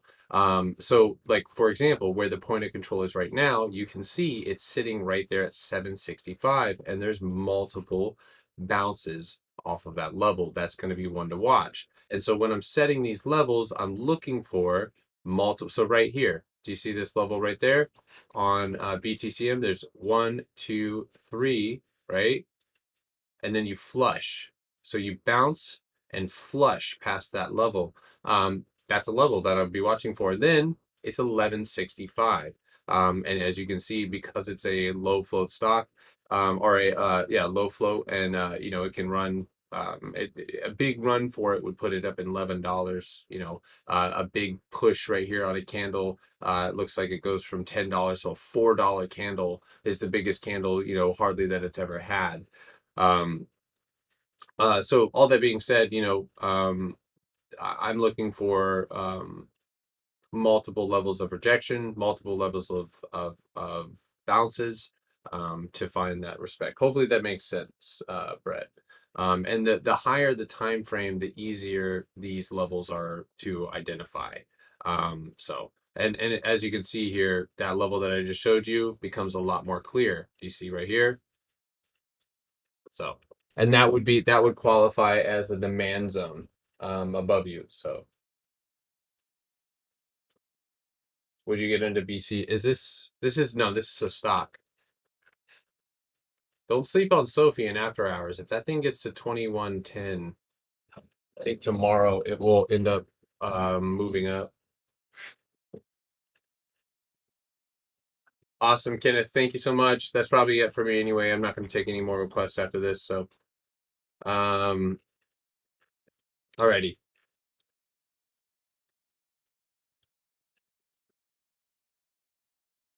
I might not even make it down this entire list. Okay, so coin today, absolute. It was rough.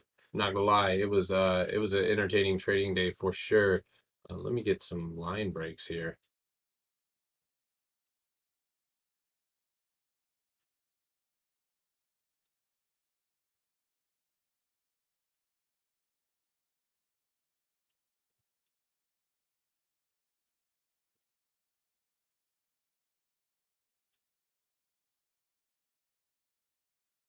Hold on a second.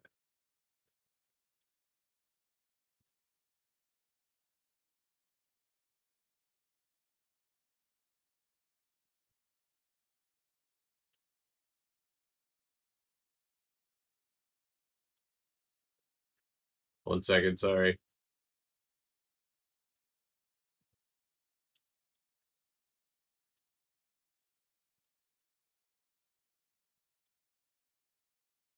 Okay. Okay, so coin, I have it pulling back potentially tomorrow. I was double checking my setup here, in after hours, going back, looking at these wicks, seeing if we're building something else. I have one of two things happening here. One coin, and I don't know where it's at in after hours. If it's, yeah, no, it hasn't. It's stayed right there. So 117.35. I could see Coinbase running to 323, 324. That's at the top of this channel. To the bottom of this channel, I think we immediately flush or pull back down to 308. That'd be the first, obviously 310, but 308 would be the first level that I'd be watching for a significant bounce on Coinbase. So at the moment, I know that Bitcoin, obviously Bitcoin's going to be number one indicator for coin. And just because it's ripping, if you go back and look at coin or at Bitcoin, there was several times during bull runs that you still see a significant pullback. And a lot of the times that's going to happen when the Asian time zone, Chinese, Russian, you'll actually see how those time zones correlate. And if you look at the daily, Bitcoin is overbought. It can stay up there for a while. It can actually go a little bit further, but it is all of these indicators are maxed out, so it could see a little bit of a pullback and retest of the level that it broke. Um,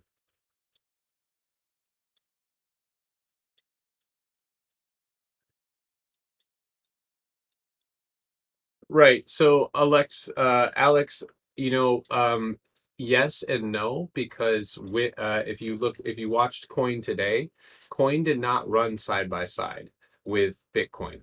It at some point lost steam, and it has been consistently trading in this channel.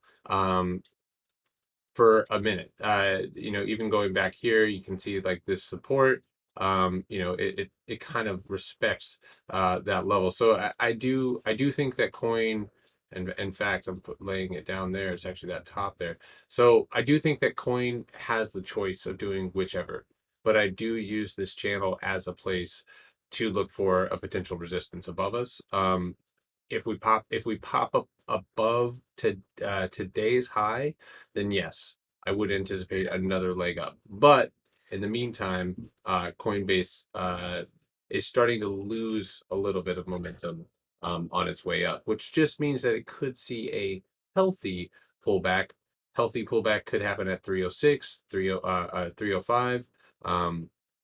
And ultimately maybe even a $300 retest. But it's important to remember that Coinbase has ripped from 262 all the way into the 317 level. So, all right, Tesla. I'll go ahead and mark those levels out for you. Wait, what the fuck? Hold on a second. I did something. Excuse my language, sorry.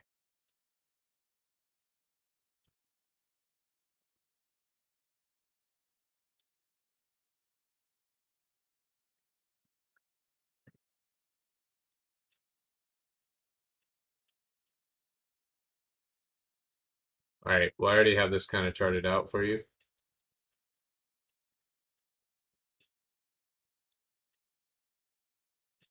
Pretty clean. So it looks like market makers are going to have this open up flat. You may see a drop down to 852 or 852, but all in all, and the reason why I'm starting this, you can see multiple bounces off of this particular dynamic support. Real quick.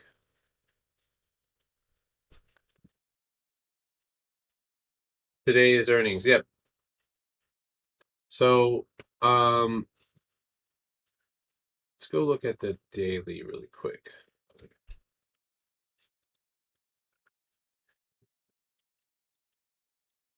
Okay, so here's the danger. Right now, an earnings reaction is going to be everything. You ended the day, obviously, the way that you ended the day is irrelevant here because you have earnings. So either A, you pull back, and the level to pull back to is 852. At 852, you start the gap on the daily. The gap closes at 843.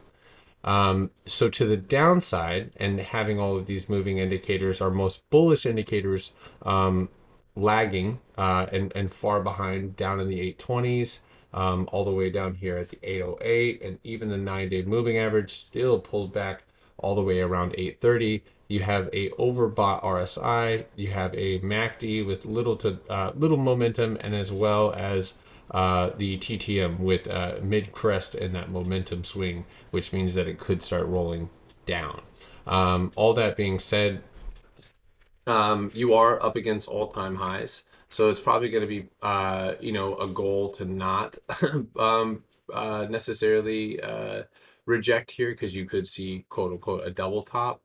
But in my opinion here, you could just simply go and fill that gap and then bounce from there. You have all earnings all next week, so that is obviously going to be impactful, so as well.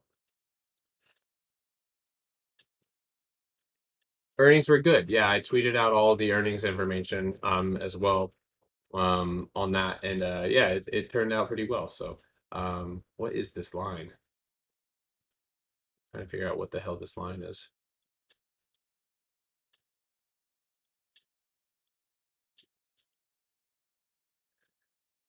So yeah, that's Tesla for now. I think tomorrow it's just going to be a read and react thing. You can't do too much predicting on Tesla. You can only, mark out your targets. So targets again, just to mark those out, the gap, which is right there below you on the daily, we'll mark that out.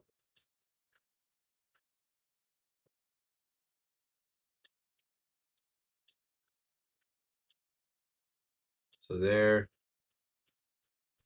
So there's that gap, right? So this, looking at the support, you could break this support, fill that gap, et cetera, et cetera. So is it more so is it more likely we detest all-time highs? Test all-time highs or reject? Well, what the hell is going on here? I don't know what I did, but I want it to stop.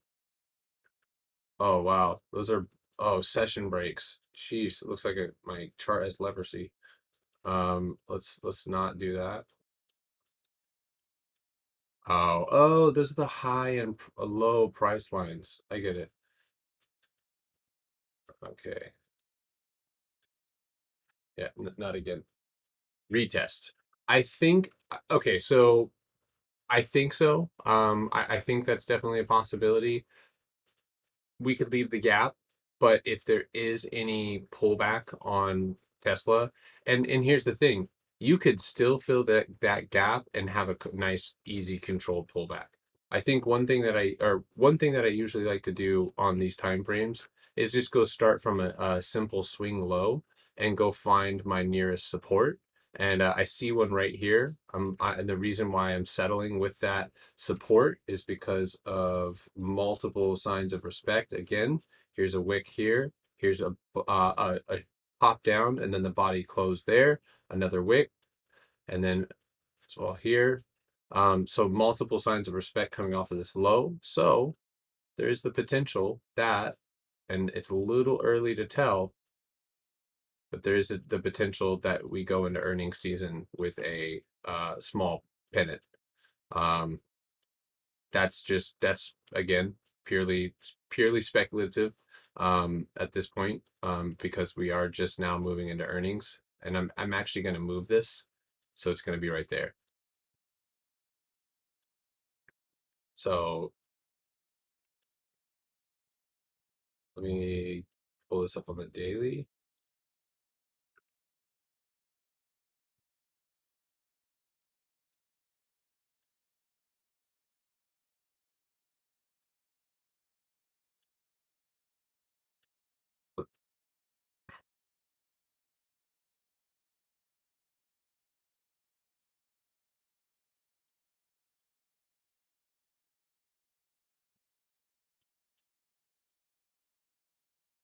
You could see something like that.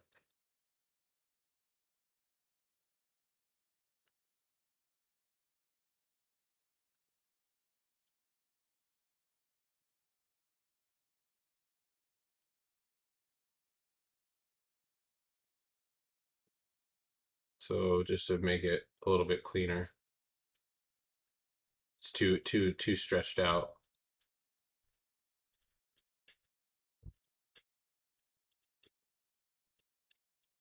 Yeah, no problem. Oops.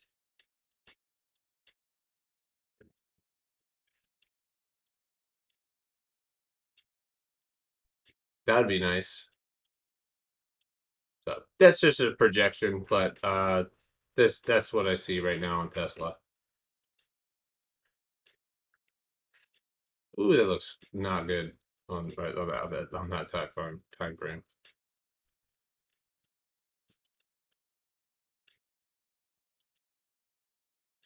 I'll just leave this because it's basically, I'm gonna tweet this out.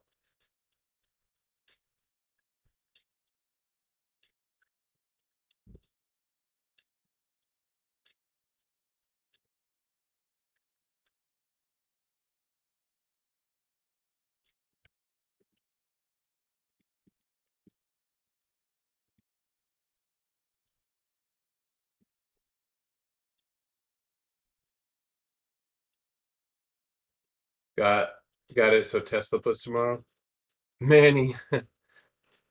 Maybe, maybe. I mean, there's no guarantee on that. I yes would I would probably 850 is going to be hard to get to. So 852 and 850, that's the gap. So I'm just telling you guys, we could see a strong, but a strong reaction. But I'd also urge you to go look at Netflix today, and tell me how fun that is trying to go in short support. Do you guys see that right there? That's the 625 support on Netflix. Nope, you can't do that. Um, Yeah, so you get smoked today. And honestly, guys, the volatility, the lack of volatility this week, you guys, honestly, I bet most smart traders are not trading this week. Just throwing that out there. I have a feel most traders are not going to be, and I'm probably going to keep it light I might just focus on the small account, look for like very specific, momentum plays. But yeah, I'm not a fan of the price action this week. And I know some people are finding their individual runners, but as far as my strategy, what I like to look for, nah. Tesla, please, I have a family.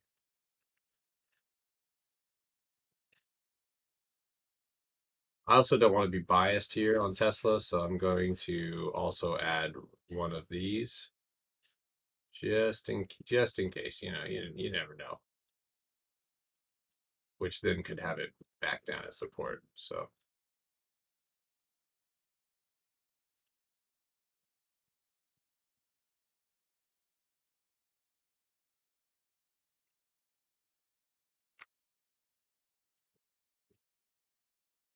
all right. All right. EDR.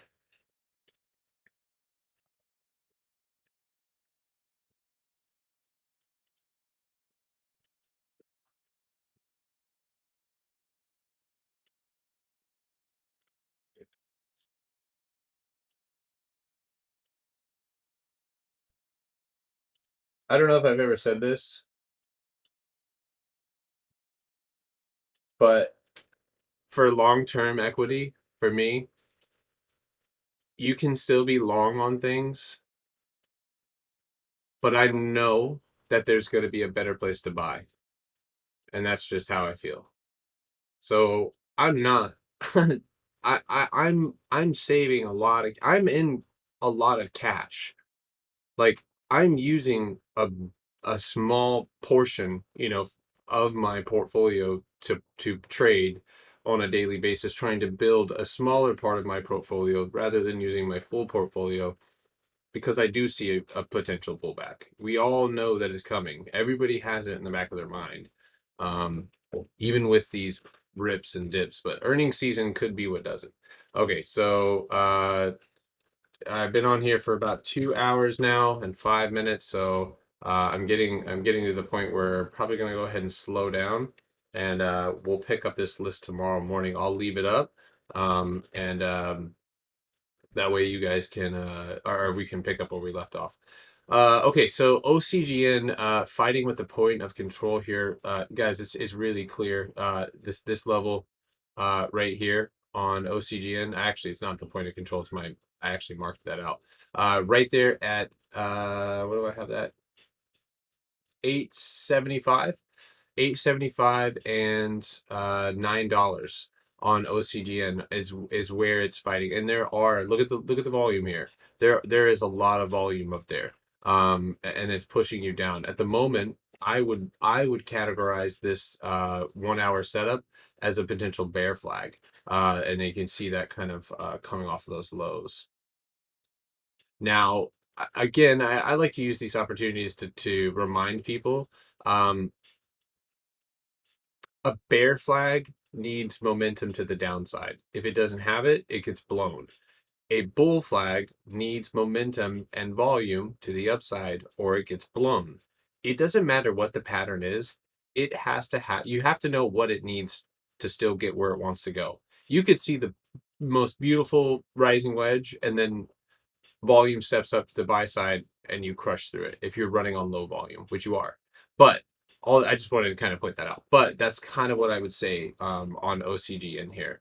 You might see one more pop here, maybe 920 somewhere in there.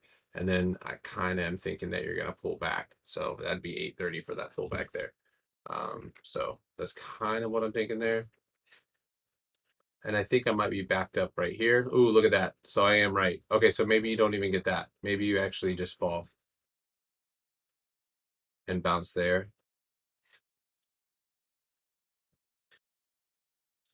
So that's kind of what I'm thinking on OCGN.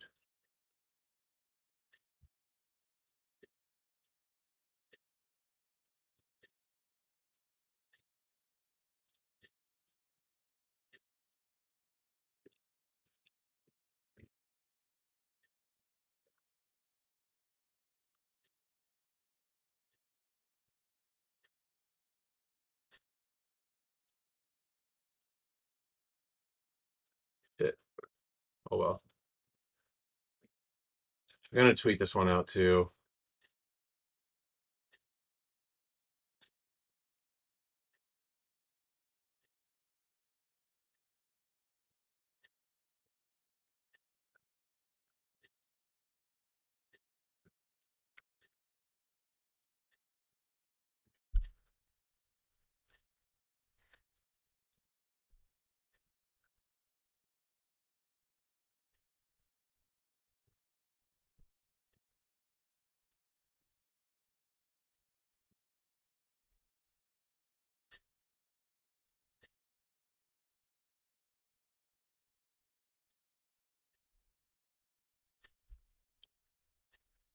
Wow. So Merck did its freaking thing, man.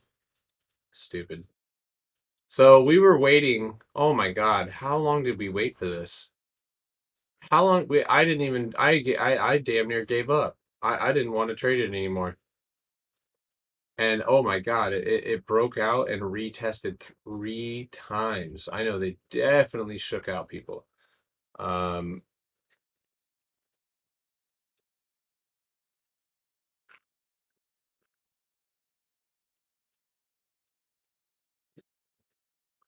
okay, so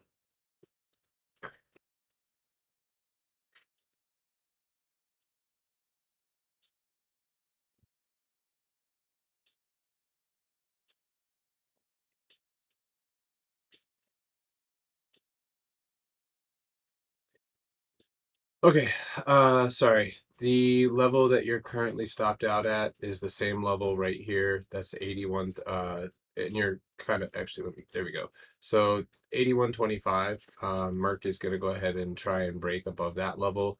The main point of control right here is going to be at 81.80 for Merck. So you're going to want to see a break of 81.80 on MRK in order to see continuation to the upside. That's kind of that middle ground mark for Merck. Merck then has 82.50 directly above it, but it is coming out of an hourly falling wedge, which is a reversal pattern. And as you can see here on the daily, it did go and fill almost the entirety of its gap. So it is good on that end, bouncing off the 50. So it does actually look potentially pretty good, especially above that 880 mark.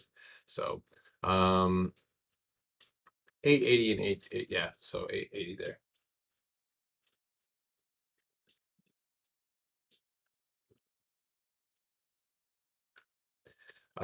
So CAT is now testing its daily 200-day EMA. Actually considered swinging CAT today. I was looking at the chart, but didn't have enough time to really find a strike and a setup that made me feel good. Didn't want to rush this trade, but it could potentially be breaking out of a long downtrend. And we do have the infrastructure bill that is due for we're due to have more information on that relatively soon. So that being said, a lot of the times when you break out, you're going to go and retest. So for CAT, anywhere below 203, you'll go and retest 202 easy. From there, 202 accumulation's fine. But what I'm looking for is that EMA crossover. So what I'm going to do here is I'm going to left click on the alert MA, or excuse me, that one's already crossing. So what I'm going to do is I'm going to do the 50. I'm going to add that 50 EMA, and that's the EMA right there, 50 crossing. Then I can go back to the EMA 200. So now I have an alert when that happens. Then I would like to see the RSI cool off because the RSI is a little high. So a pullback here would be pretty natural. So I could add an alert to that line, which there already is an alert there at 203.50. Because below 203.50 you will see 201.85 or 202. And then from there, I would like to see a significant bounce and potential break. And another thing that I can do is I can also set an alert on the volume MA. So add alert to volume moving average, and then of course greater than the value of that moving average, which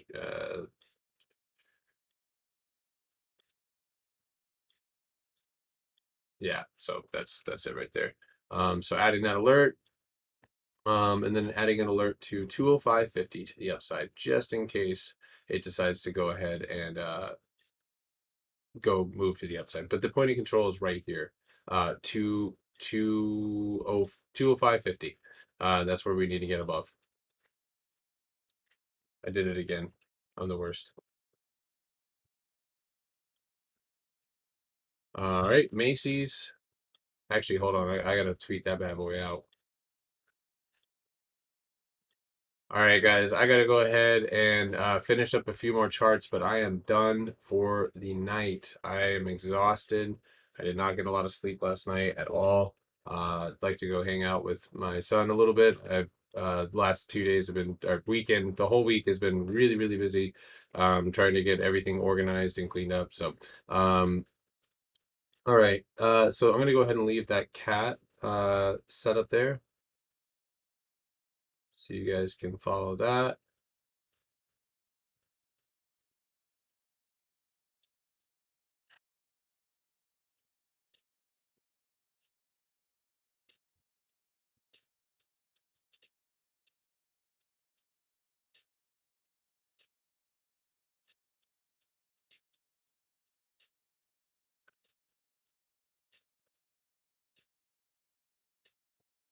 Didn't Atlas say he was long on pens? I think we're good.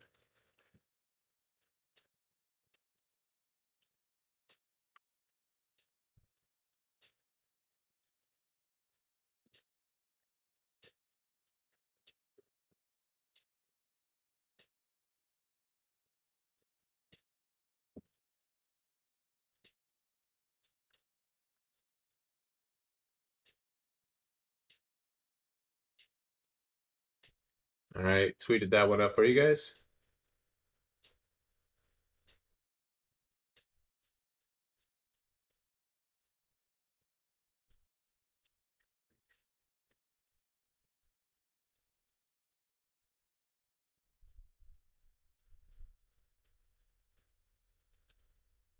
All right, so I'm gonna repeat myself one more time.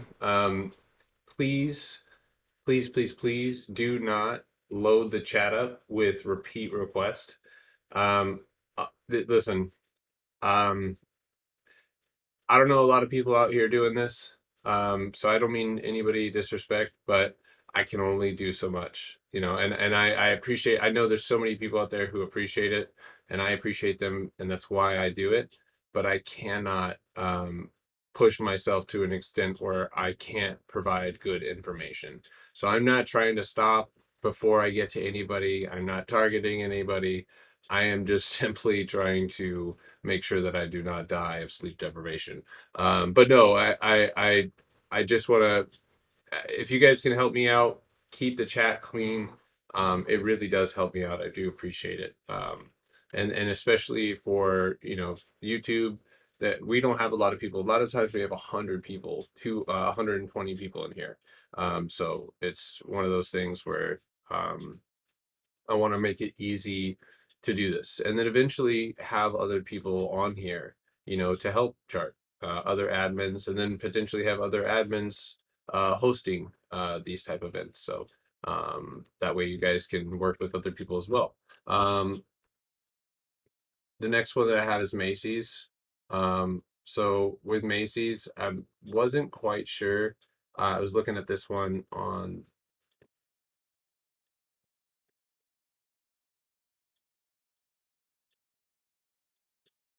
Yeah, I thank you guys. I appreciate it. Okay. So on Macy's, I am speculating, and I think that okay, so yeah, so right here, you guys can see that we went for the retest. We tried to pop, buyers reject. You got that rejection off of 27 and the 9-day moving average here. I think Macy's is going to drop down to 25.50 tomorrow. So that's my target, 25.50. And I do believe, nope, you don't. But I do believe you if you do fall back in here, yeah, 25.50 is the first target, and then back down to that gap that we had before. But yeah.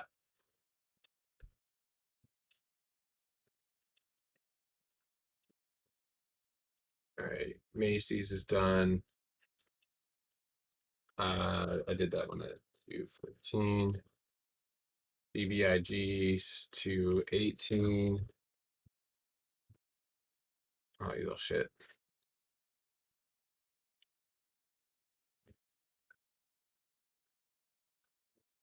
All right, so the CEO, they dipped. I don't know why. It's pretty sketchy. Um, so like catch me now.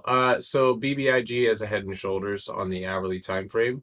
Um, let's go. So hourly time frame. Obviously just the rounded top. Rounded tops are very bullish, obviously.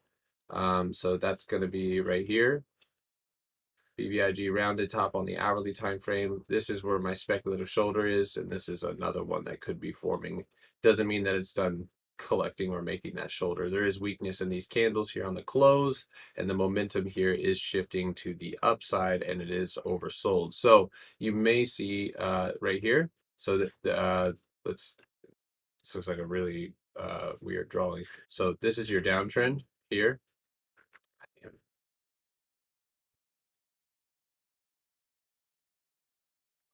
right there, and then this could be so bearish pennant. So maybe watch for a retest of the 200 or a gap up. If it gaps up, it's dead. If it gaps up, they're going to trap retail and they're gonna kill it. Um,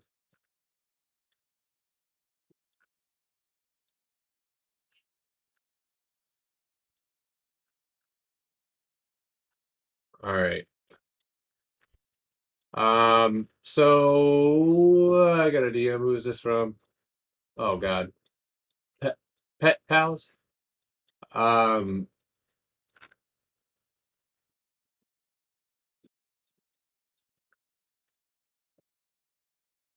okay. Someone's getting in trouble out there.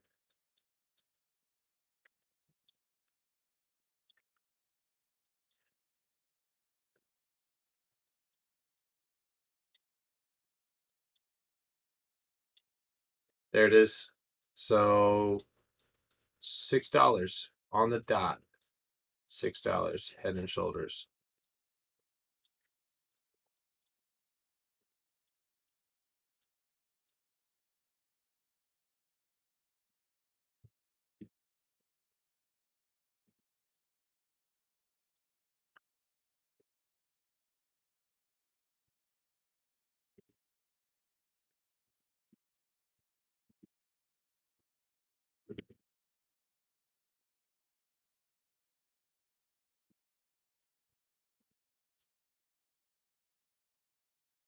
Okay.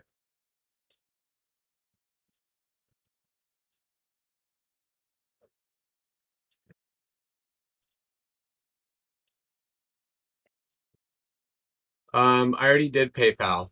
So go look at the. I'll screenshot this and tweet it out and post it in the Discord so you guys can go over it. Um, the times are right there. So Neo to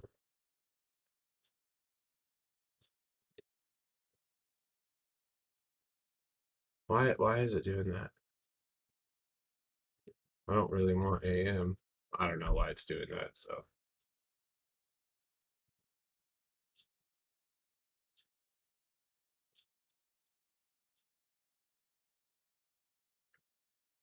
why is it doing that?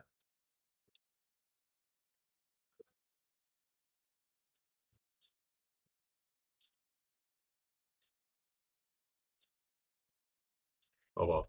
Okay. Anyway, I think I did FedEx already in after hours, so this one's already charted. Did I do FedEx already? I'm pretty sure I did FedEx, didn't I? I must have done it for somebody else in the chat. So FedEx actually, the holiday season's coming up and everything. Um,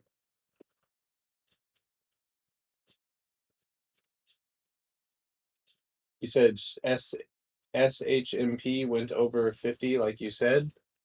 Shrimp? The shrimp boy?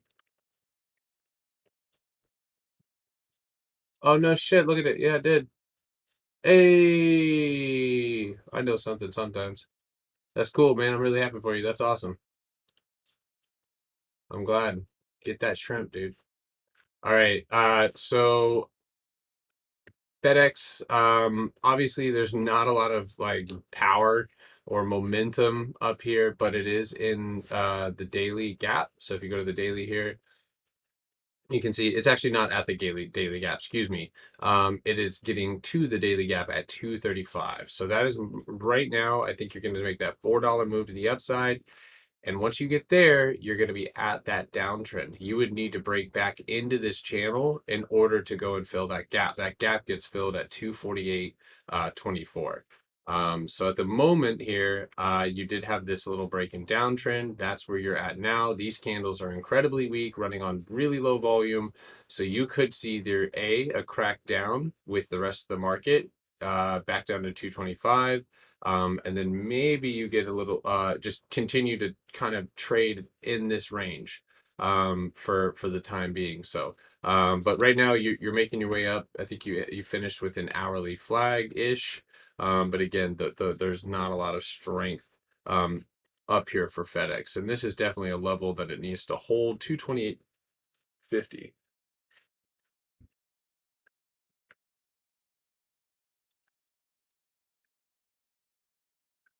Did I? Oh well, they'll figure it out.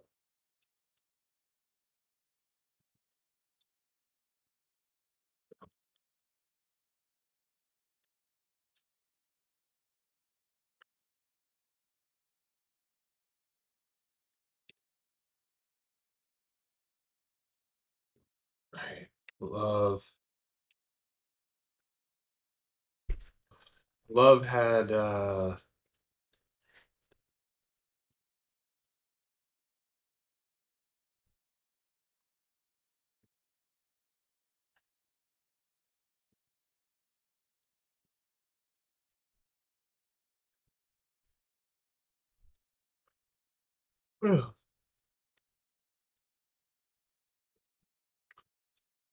okay, it almost seems almost inevitable. Obviously, at this point, you could go for retest on your way down.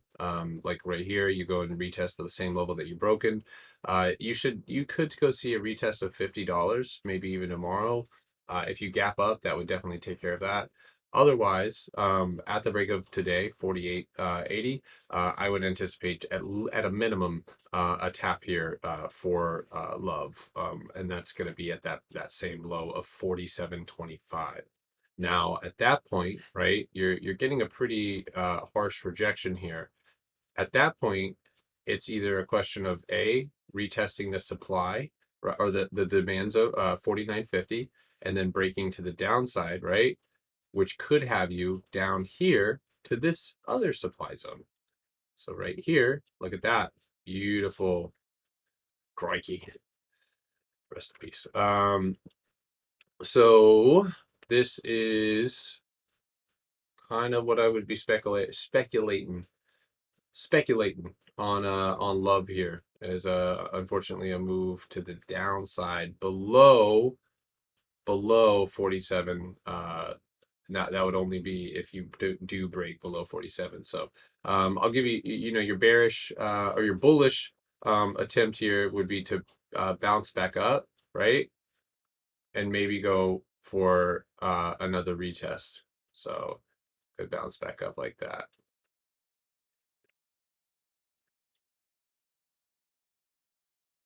I'm tweeting all of these out.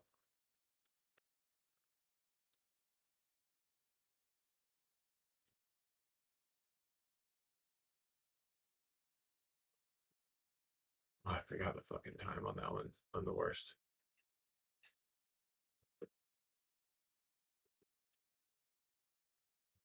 Everyone's gonna be like, "Wow, it's at 2 minutes and 55 seconds." Tyler, I did Upstart. Upstart is at 53 minutes in the video.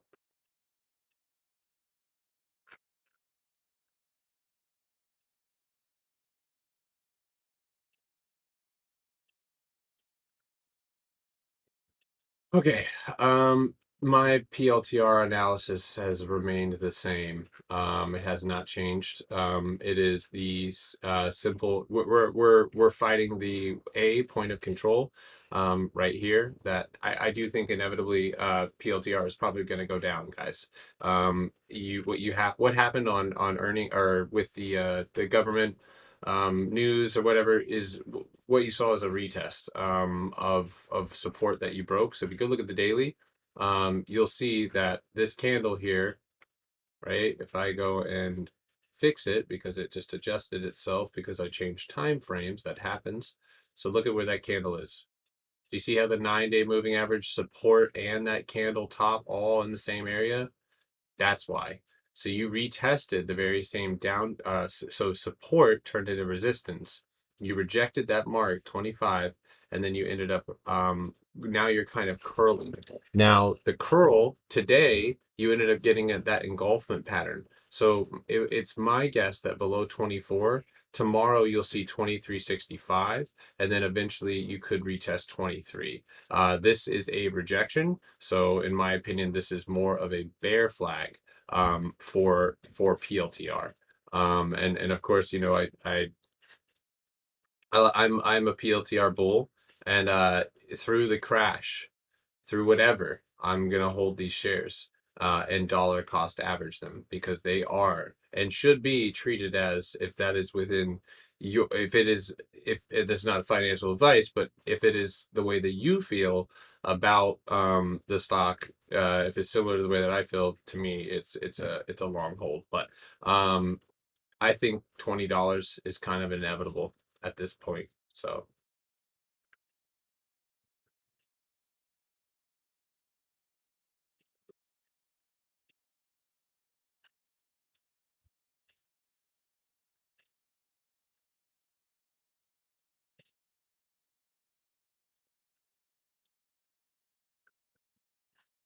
Ugh.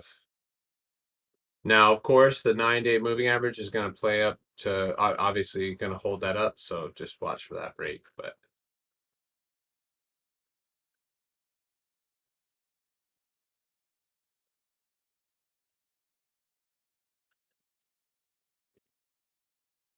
so support here at $23, which is multiple bounces there. Next one is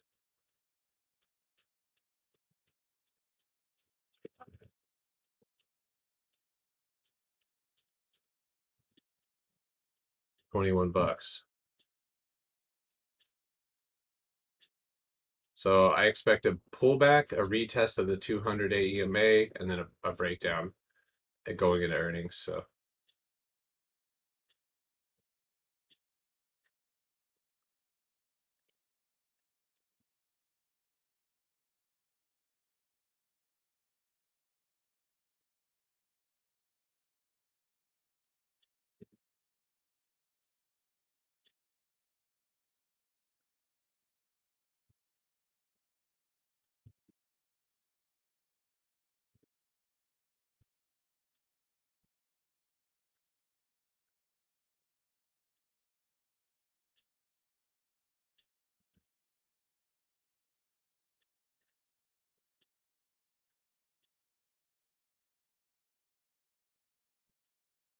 Uh, guys, again, make sure to look at this. I've already done, rewind the video or pause it right here. I've already done all of these tickers. So go ahead and look at the times and go ahead and, what in the hell? Hold on one second.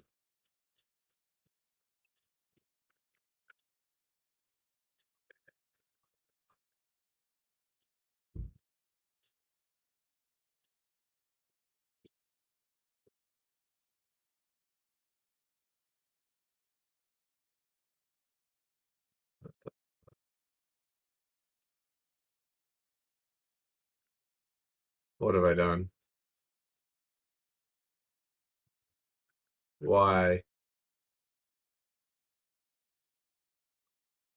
Oh, Lord.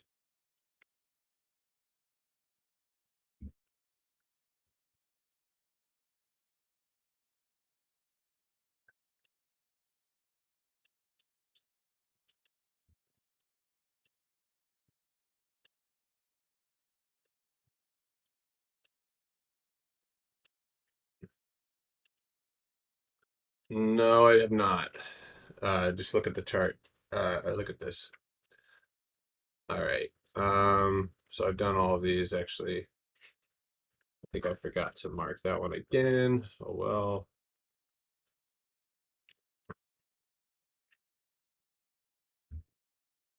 I don't remember. I think it was 229. Sony. All right, I'm doing Sony and PFE. I'm out. Okay, so Sony, we swung. We have a crazy looking position here. I'm keeping this one pretty simple here. So one, if Sony decides to gap up, it's going to do so when it does around 117 potentially, which is the previous all-time highs, 117.84. But at this point in time, right, if you go look at Sony, and I'm gonna have to delete these these drawings. If you look at Sony, and it might even help to go look at on the weekly, I'm bullish on it. And one of the reasons why is because I expect Sony to pop up and potentially hit this resistance, which we've hit twice, which would give it another stab at breaking out to the upside around 135 or around 120, which is my price target. Um, and this is the weekly chart, mind you. A lot of the times you can go and move this to a line graph because Sony is pretty hard to chart due to the gap ups and gap downs that happen with it. So you can just kind of let that go. So for me, on Sony, of course, there's the top there. Here is a, if I remember correctly, I think it was this, and then we had a bit of a correction. So I am, and unless I'm wrong, which I could be, this could be where we bounce, and I think it is, now that I'm looking at it. So if we bounce, or if we decide to reject, right, and this is where we previously rejected. Do you see this point right here? 1270. That is a previous rejection point that you've rejected multiple times. So it's a pivotal point. At this point, you either A, probably gap down to around, the potential is even as far as 102. If you look at the hourly, on the hourly time frame, you did end up building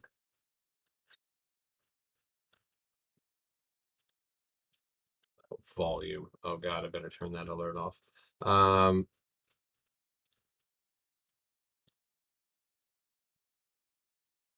Okay, so I'm actually gonna delete that and move that because I see that it's that right there.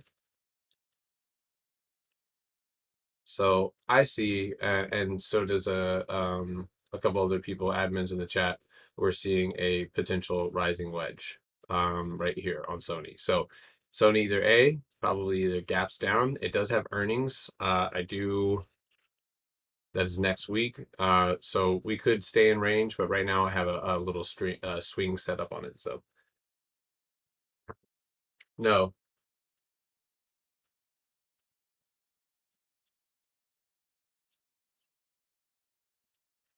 All right.